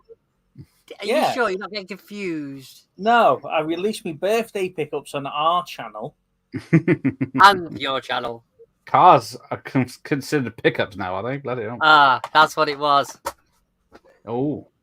Yeah, the car was a birthday present for myself. You're so generous when it comes to birthday presents, aren't you? I am very generous when it comes to birthday presents. I think you'd obviously clearly worked hard for it. Yeah. Next year, Lana's going on a cruise for a birthday present. Is she really? Is that the deal? It's already paid. Can you cruise the Mersey? Yeah, that's Yeah, it. It's on a canal boat. Up and down the Turd Burger. Up on the open water, love. Yeah, so Teddy's a bit more of a project than we thought he was going to be, but he's going to look ace when he's done. I just really do enjoy driving him. Just puts a big smile on his face. There's nothing like it, mate, honestly. But explain to me why is it a project? What new engine, new body? No. So it's got lovely paintwork on it, but the paintwork's cracking. So we took it to. Oh yeah, I remember you telling me. Yeah, we took it to a specialist, and whoever had them before us has done a bit of a bodge job and put the wrong primer on. So the paint's reacted to the primer, and it's now cracking. Yeah. So he's got to go back down to metal to be fixed and redone, but it means that it gives us a chance to find out if there's any rust hiding underneath any of the filler or anything that they've done. So it gives us a chance to get them done properly. So we're keeping the British racing green. We're keeping the white roof with the Union Jack on it. And I've got a few little mod cons there, like LED lights and a Bluetooth sat-nav player and stuff like that, just to bring him a little bit more up to date. So when I'm driving in the dark... A bit more max power, a bit more pin around, yeah. No, nothing like that. Nothing like that. Featuring the Max Power magazine from the 90s. No go faster stripes or flames coming out the wheel arches. None of that. It's just different bulbs and stuff like that. Just to bring him up to leather gloves. Yeah, because that way, if I'm driving at night, I'm not relying on the two little candles that are inside. To keep them going. The car's almost as old as you and me, Steve. It's a 1987. Yeah, I thought that's a good choice, Neil. Although he's not sure which channel it would be, to be fair. It wouldn't be movie chats. It would be Life in the First Lane. It wouldn't be movie chats. I don't know. Yeah, nos in the boot when they go down the M6. The thing with him is that he's a 988 engine, so it's not even a litre engine. It's got 4 gears. It's about a fiver to fill it. Just takes a litre of oil a week. It's got 4 gears, and I have to fill them on premium unleaded because it's before the E5 conversion. So it sounds like a lawnmower. Yeah. Do you know what it's like? Do you know when you go to the fairground and you drive the little go-karts and you hear it go blah, blah, blah, blah, blah, blah, and you put your foot down, you're like, yeah. Well, that's what the Mini's like. Is it a cassette radio? Yes, it's got the original 1987 radio in it. Wow, nice. Yeah. It's got the original 1987 radio. So what I'm doing is that I'm keeping that radio in, but I'm going to hide like a Bluetooth sat-nav unit somewhere else. So I've got it. When the dashboard opens up, it comes out. Yeah. Yeah, all right. That's my plan. Hide it in the glove box, so the glove box opens and the new unit. There's no leg room. Look nice with his bucket seat, won't it? Yeah. So that's my plan. It's just to sort of bring him to a little bit of modern day living in a classic. Well, not meant to. You're meant to restore it to its original glory. Pulling that choke out in the winter and it doing absolutely sod all. Well, that's one of the things I'm doing. So I'm changing it to an automatic choke. Oh, what? Where's the fun in that? Where's the fun in that? So I'm going to change it to an automatic choke. So it's like he wants to drive it in the winter, innit? I'm changing the locks on it, so I've got new keys. I'm changing the locks on it, so I've got new keys. I'm installing a central locking system, so I can boop, and it just. It's got 2 doors, isn't it? Yeah, but central locking's still going to happen, hasn't it? So I'm putting central locking on it, and he's going this way instead. Yeah, gold ring doors on the Mini. Now that's an idea. Because the doors are quite big for a car. That when you open it up, the door spans wider than the Mini. I think Neil's Need feeling wood like he's paneling been on a the bit outside. neglected here in the chat. As I go the whole way. Yeah. The only problem is that I've been reading up on that, converting it to an electric conversion. And with the space that you require for the electric engine and the batteries, you're probably only going to get 100-mile range out of a full charge. That's true, Shabba. Okay, it's a CX and back. Yeah, it'll get me to work and back on 100 miles, but I'd have to charge it every day. So he goes to this Transformers convention next week in his Mini, gets there, spends 1,500 quid on a Transformer that he probably can't fit in the boot because the box is ginormous. As long as he gets it Lana, bad. Where this is going already. Hey, me and Lana went away for the weekend in the Mazda with the boot in the Mazda, with all our bags and stuff. We've managed to get it in there. The boot in the Mini's bigger than the Mazda boot. So it's doable. The boot in the Mini is like having a hand luggage above your head in a plane. It's bigger than the boot in the Mazda. Really? Yeah. It's strange. It's mad. It's like a TARDIS inside the Mini. Just enough room for a subwoofer. Yeah, that's it. You didn't want windows, did you? Shabba. So Shabba's turning up a bit late. We were talking earlier on about there's a convention for Transformers in Birmingham next week, and one of the tables that are there are the people that made the RoboSen. What would you call it? RoboSen. RoboSen. So RoboSen are there, which are the ones that have made these auto changing Transformers, aren't they? What would you call them? 1,400 quid. Expensive Transformers. It's more than my house. Yes. So I can imagine Steve going down there on a weekend with his little Mini. No, the and thing going, is, yeah, no problem. 1,500 quid in the box is like this. The thing is, though, Gareth, right? Didn't you just hire that guy to come around every weekend that dresses like Bumblebee? And... I'm sat away on holiday, right? And Steve sends me a message with this Grimlock. Why have you not got one of these posh Transformers? In the meantime, I'm about to hit buy on the Mini, right? As you do. So I'm like, ooh, 1,400 quid Grimlock. Ooh, Mini. 1,400 quid Grimlock. Ooh, space for a Transformer, not got space for yet another car. But yeah, I can make space for another car. I can't make space for Grimlock. Must be space you on the can't man. Make space for another car though, unless you buy that car park behind your house. There's no making space. You could, to be fair, you could fit the Mini in your back garden. Look, well, on that drive. You say that in jest. I have priced up getting the drop curb in the back and putting gates on so the sides open so I can drive in. Under the house. Like the back cave. Yeah. Yeah. I have priced up so I can change the gates to on the back so I can drive the Mini into the garden. It was all for that, or I'd flag the front garden and get a drop curb in the front garden, which I don't think Mike and Mel would appreciate. But yeah. Yeah. But, I was so tempted. I saw a T-shirt today in one of the charity shops, Steve. It was a Star Wars one. I was so tempted because it was just reminding me of you and the fucking playing with the Transformers. It was literally the Star Wars logo with pew pew pew pew pew pew. No, I was like, oh, do I? Then I was like, no, I can't. Not many people watch our videos at the end, Steve, so they probably haven't seen me doing that with them. I have seen that there's a couple of channels that do the electric conversions for the classics.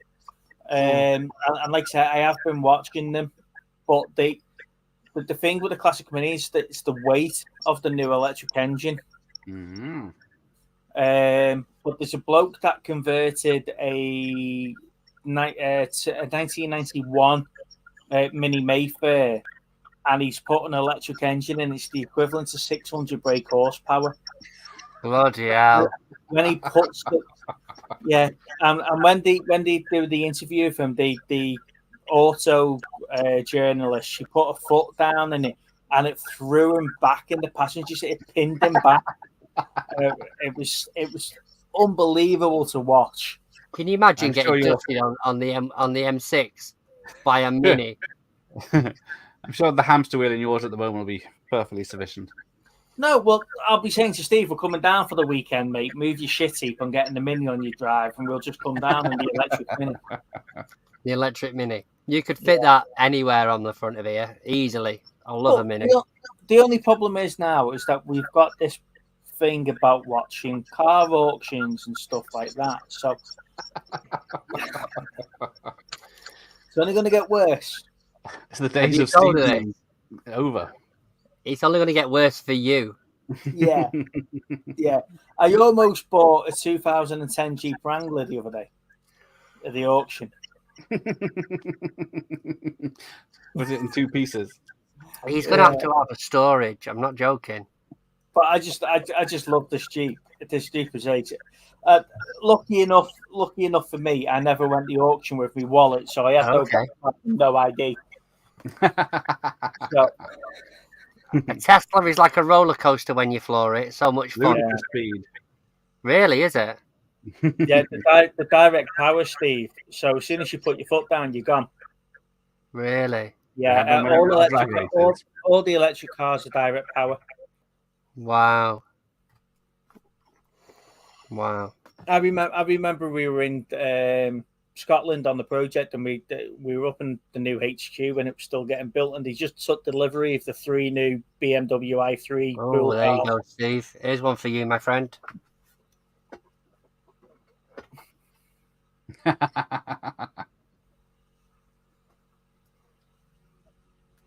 Any idea which creatures they are? Well, the big one that looks like a big alien elephant head is supposed to be the alien, the predator dogs from the film Predators. It's supposed to be one of them. And the others, I'm not sure what the other 2 things were. Because there was the alien, there was the human. I think one was not another Yautja. One was another predator, wasn't it? Certainly could have passed for that, couldn't it? And then the big one was meant to be the dogs that we got in Predators, but obviously they brought the smaller version of it in the film. But I'm sure the other one on the top right hand side is supposed to be another Yautja.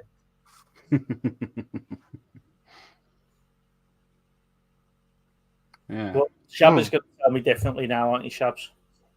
Yeah, let's Google it. See, eBay just popped up because I've been car shopping. Because it's been listening. It's been listening, so it just brought up bits for me Mazda. Look. Yeah, that's a good idea. Spoilers. No. Neil said, if you're buying these cars to do up, surely you need to do them up as the cars from TVs and movies. Yeah. Oh, yeah. That would be fucking cool. Yeah. The only thing with the Mini is that if we were going to respray the Mini, it would have to be Mr. Bean green. That's the only one I can think of. It's got to be Mr. Bean green. And then you need to get Lovejoy's Mini Minor. Yeah. Lovejoy. one of the cars that I had when I was really young was a Suzuki SJ410. The soft top Jeeps. And I absolutely loved it. It was dead fun to drive. But trying to get a good one of them now, that's not a shit box. It's just this is the question, isn't it? Like, how are these TV cars and the film cars? Like, if you're on a budget, which would be the cheapest ones for you to buy and do up to actually represent them? Like, because most of these cars nowadays are classic cars, aren't they? They're not rust buckets falling apart. Like, I wonder which one you could do successfully on a budget. Yeah. the thing with the car auctions is that I was watching a channel called Car Throttle the other day, and what they did is that they bought a car for a certain price, and then they had to do that amount of miles in the car over a 24-hour period. So they bought the car for 748 quid. So they had to do 748 miles in this car in a 24-hour period. And I said, I'd love to do that, just to film that. Just going to the car auction, buying a car that's got an MOT, getting a month's worth of insurance on it, and then just rag the fuck out of it for the weekend. Just see what breaks on the car. You know, it was just like, yeah. And for a couple of £100, you can just afford to throw that away. She'll get that back in scrap. Going back to the days of your 15-year-old self, yeah. Donuts around the estate. Yeah, that's it. You know, for 700 quid car, you won't mind losing 500 quid and just getting 200 quid scrap. So this is where the Vauxhall Nova comes in. Yeah. This is where you see how long. I was never a Vauxhall Nova man. I went the Saxo VTS route. Of course you did. That explains a lot. I had a Nova. I went the Saxo route and not the Nova route. It's the hybrid alien. Yeah. It's meant to be the bigger version of the dogs from the film. Nem said a garage near him. He'll take on the Ghostbusters. There's a link there. I'm sure that's amazing. Yeah. Keep that. Yeah. He also has a Hulk car, a Halloween car, and a Flintstone car. But the Hulk car, they did that for the Fast and the Furious film, didn't they? Yeah. Tokyo Drift, they did the black lad had the Hulk styled car. Oh, okay, cool. Yeah. So yeah, I'd love to do that just as a random road trip thing. Get a couple of us together. Maybe we could do it as a YouTuber. Oh, we talking like a fucking Top Gear. You've got 500 quid to spend. Where are you going to get? 500 quid to spend at the auction, and then you've got to drive and live in it for the weekend. Maybe we can get a couple of. If we could get a couple of YouTubers that want to spend a bit of money, and we'll disappear. Hey, we haven't got a production team behind us that can fix the car if anything goes wrong. With GoPros and everything before, you can at least film it. You haven't got the cameraman that will film you at the beginning. Someone else drives it for a mile. For 500 quid, you can leave it at the side of a fucking lay-by. Hi guys, it's me. I'm just waiting 4 hours for the AA to turn up. Yeah. And we'll ring you on our Bluetooth's going, it's still working. Bluetooth for 500 quid, you'll be ringing me off your cassette player. Can you just imagine me, you and Chris doing the North Coast 500 and cars that we just bought? I told you. Now you've got that Mini, we could quite easily do the Italian run. Yeah. Oh, shit. Just follow the oil trail. They do it every year. It's a yearly event. They hold a yearly event. There you go, Neil. I was out with Andrew and Richard on Saturday for Andrew's birthday, and Andrew come up with a great idea that me and Richard do a mini drag race. None of these things ever involve Andrew. Have you noticed? Well, Andrew's got a big fuck-off Range Rover. I said what we could do is that we could see who could load up the minis the quickest, do a lap around the race, and see who can park it at the back of the Freelander. Go up the ramps into the boot. If the Freelander can pancake them. Yeah. But that'll be great. You know, just doing something like that. Yeah, that'd be cool. But yeah, it'll be good fun. It will happen. I'm sure it will. Keep your eye out for Life in the First Lane, because it will be on that channel, not this one. What are you shaking your head for? You're the one that comes on our channel advertising everybody else because you don't wear our own merch. Hi, Mr. Meeseeks. Look at me. Yeah, Mr. Meeseeks. Hey, existence is pain. Well, yeah, see that. Hang on, you got the Red Dwarf one on yourself. I have, yeah, but do you know when he goes on another channel, he's got Little Steve movie chats, but he's wearing a Cookie in the Hayden's hat. Cool. Minis dressed as women. What the hell? After you've done a heist. Yeah, Ali's like, I've got to buy a Mini now and join in with the fun. I tell you what, though, you look at the prices of them now; it's ridiculous. I think my I'll Mini tag along on my bicycle. I bought it. You know, back in about 15 years ago, 16 years, no, 18 years ago now. Mental, 600 quid, 700 quid, and now they're 4 or 5 grand, aren't they? Yeah, I should have bought loads in the 90s. I've been quids in. Yeah, and that's if you look. That's if you wanted. Well, say a decent one. Decent one's about 10.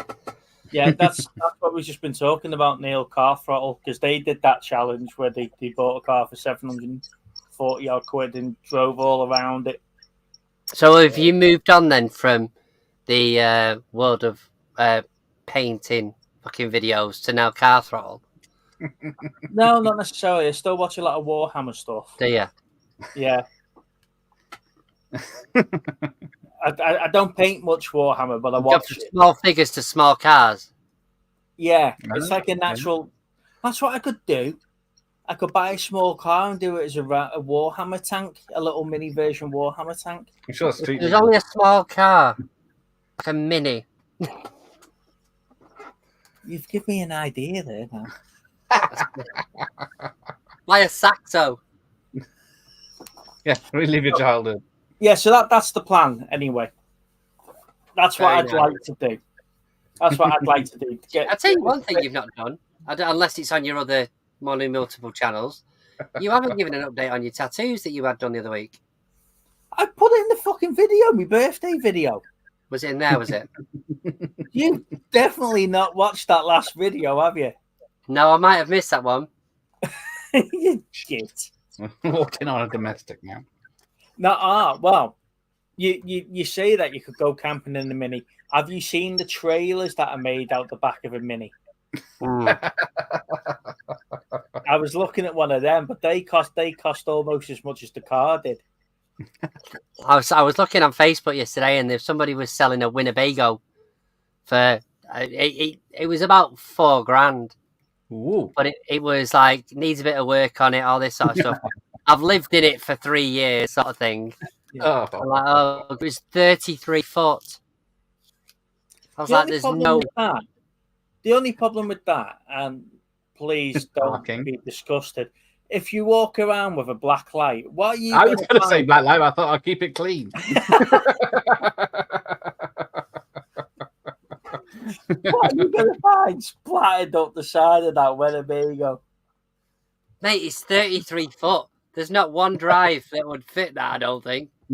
Yeah, there's probably not one dry inch of that 33 foot, is there really? I know, but it'd be cool as a project, wouldn't it? Yeah. 33 foot. Try and pad that in one of your spaces. Little Steve will get a midlife crisis, Robin relying. You're going to have to drop for that. There you go, Steve. There's your midlife crisis sorted. Fucking Robin Reliant. No, you're okay, thank you. They're probably more expensive than minis now, are they? You're a little bit lighter than me, Steve, so it won't tip one side. That's true, yeah. That's true. You can get the green writing on the windows that says Steve and Steve. Steve and Steve. The sun visor. Just give me an idea there. Uh-oh. Be quiet now. You're Robin Reliant up as the star bug from Red Dwarf, wouldn't you? So that little blue thing is almost like a Robin Reliant. Steve? Would you prefer Steve and Steve, or would you prefer Lana in the driving seat and Steve in the passenger seat for your minute? Which one would you prefer? What do you mean? Do you mean me some? Literally, it says above your head. Yeah, that's not. When you're driving it, it says you're Lana. Yeah, that won't happen. Lana's gutted because she can't drive the Mazda or the Mini, so we're looking at getting an upgrade to the Mazda to an automatic, and then she can drive that. You're a chauffeur. Yeah, that's testing an auto. Yeah. So they're both manuals, which means that she can't drive them. So we're looking at upgrading the Mazda to an automatic, and that way when I'm out messing about in the Mini, she can at least take the Mazda out for the day. Yeah. People are shopping on Facebook for you about it now. I know, it looks that way, isn't it? They are. I told you, this is what's going to happen now. On the next lot of videos, we're going to take a snippet of these comments. We're going to say pickups of the week is going to change. It's going to be what we've picked up car-wise. What car he's picked up this week? After daily. I'm waiting for the day that I go down. He goes, Steve, let's go to the showroom that I've got. But babes, we just popping out to the shop. Did I send you the picture of the 3 cars parked together? No. Steve's fleet. Steve's fleet. Is that? I'd like to see your warehouse in Grand Theft Auto 5. Yeah, it will be, won't it? But like, they're just going to some sort of storage thing where he's got all the cars in a bloody old factory or something. Have I still got the picture? I'm sure I have. Big Steve's garage.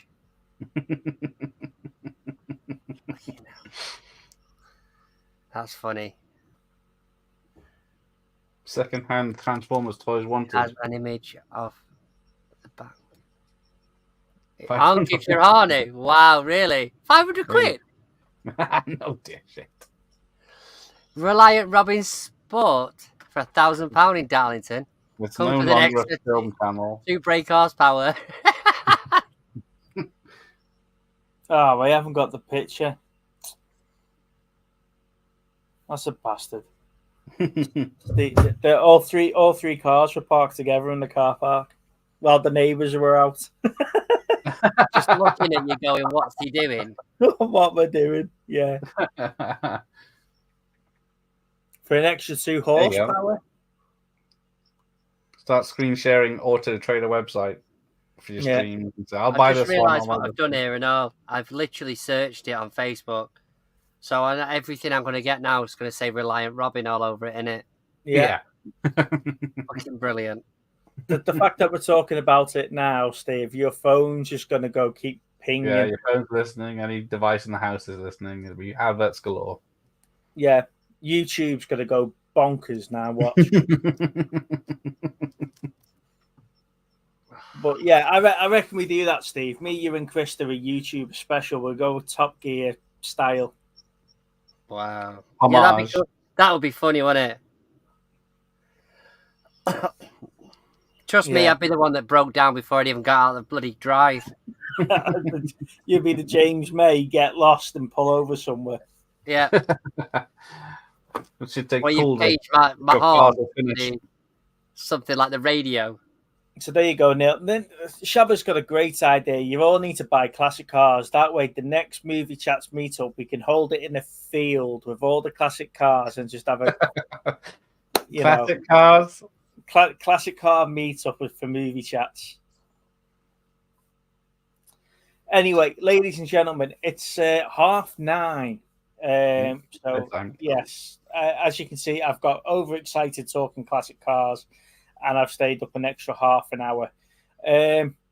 So if you haven't already, please like the video. That just tells YouTube to push our content out to everybody else. And please hit that subscribe button as well. We have clawed our way back to 520 subscribers after losing 10 subscribers in one live stream the other week when Dave was on. I don't know how the hell that happened, but it did. I know how it happens. The guy is insufferable. So we went. Yeah, it was funny just watching that figure just go. No, it wasn't funny. We don't talk about that. So yeah, the Capris go for silly money. Yeah, I always wanted a Capri, just like the professionals, but that's Mini Cooper Sport. Guy wants 18 grand for it. Yeah. Did you see the green one that I shared, Steve? Jesus Christ! Let me get the video with the. You can only have one of each. There's a Mini Cooper, driven 5,000 kilometers, 3,250. So I don't know if you can see that one, Steve. Oh yeah, it's like a lime green Mini. Yeah. 14 grand he wants for that. Oh, Jesus. Nice. What I'd like to do is I'd like to go and turn up to one of these, and it's bloody wheeler dealers that have just refurbished the whole thing.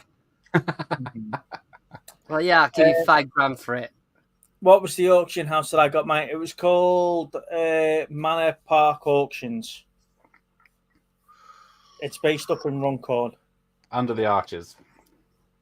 They've actually got a really nice big showroom. Really? Yeah. One of the Porsches that they were selling went for something like 120 grand or something. You know. You didn't fancy that one then, no? No, Yeah, he's not going to go for that. I'm not a 911 man, to be honest. Okay. Yeah, that makes sense. However, they did have a really nice Nissan Figaro that we were looking at buying for Lana at the same time. It was like, right, do you want me to buy you the Figaro and I'll buy the Mini? Right, I've got to show you this. This is a minivan. Maurice mine a minivan. Let me turn the brightness down on this so I can show you. Oh, they're races. Is the one with the wooden panel? Oh, that's I don't know nice. if you can be able to see it, actually. Hang on, let me turn it up a smidge. Not too close. Oh, what the fuck? That's a map.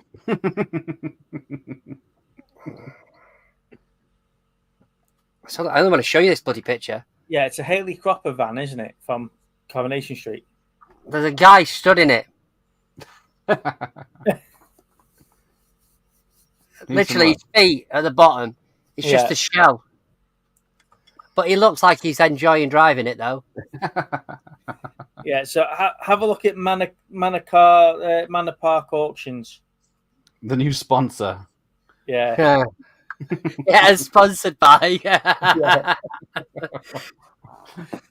But they had some really, really nice cars on there as well, and I just wish I had a bit more. Like say we were away, so we weren't watching. A bit more money, or a bit more space. Which one would you wish? A bit more space. Oh, bit more space. That was unexpected. This isn't over yet, is it, Steve? No, this midlife crisis of yours is still going strong. That's why we've got the other channel. Well, you've got to do what you got to do for that channel, Steve. I have. That's it. You see, I'm just a sucker for my art. That's what it is. Anyway, the movie channel's dead. Thank you for No, we're not dead. We're just. I thought that as well, Gareth. I thought, you know what, he's going. You don't like me anyway. You all prefer it. Tolerate you. Yeah, that's true. You know. You all prefer it when little Steve by himself. You know. I tolerate you. Do you know what I mean? I feel bad. Anyway, bye-bye. Bye. Bye-bye, everyone. Bye.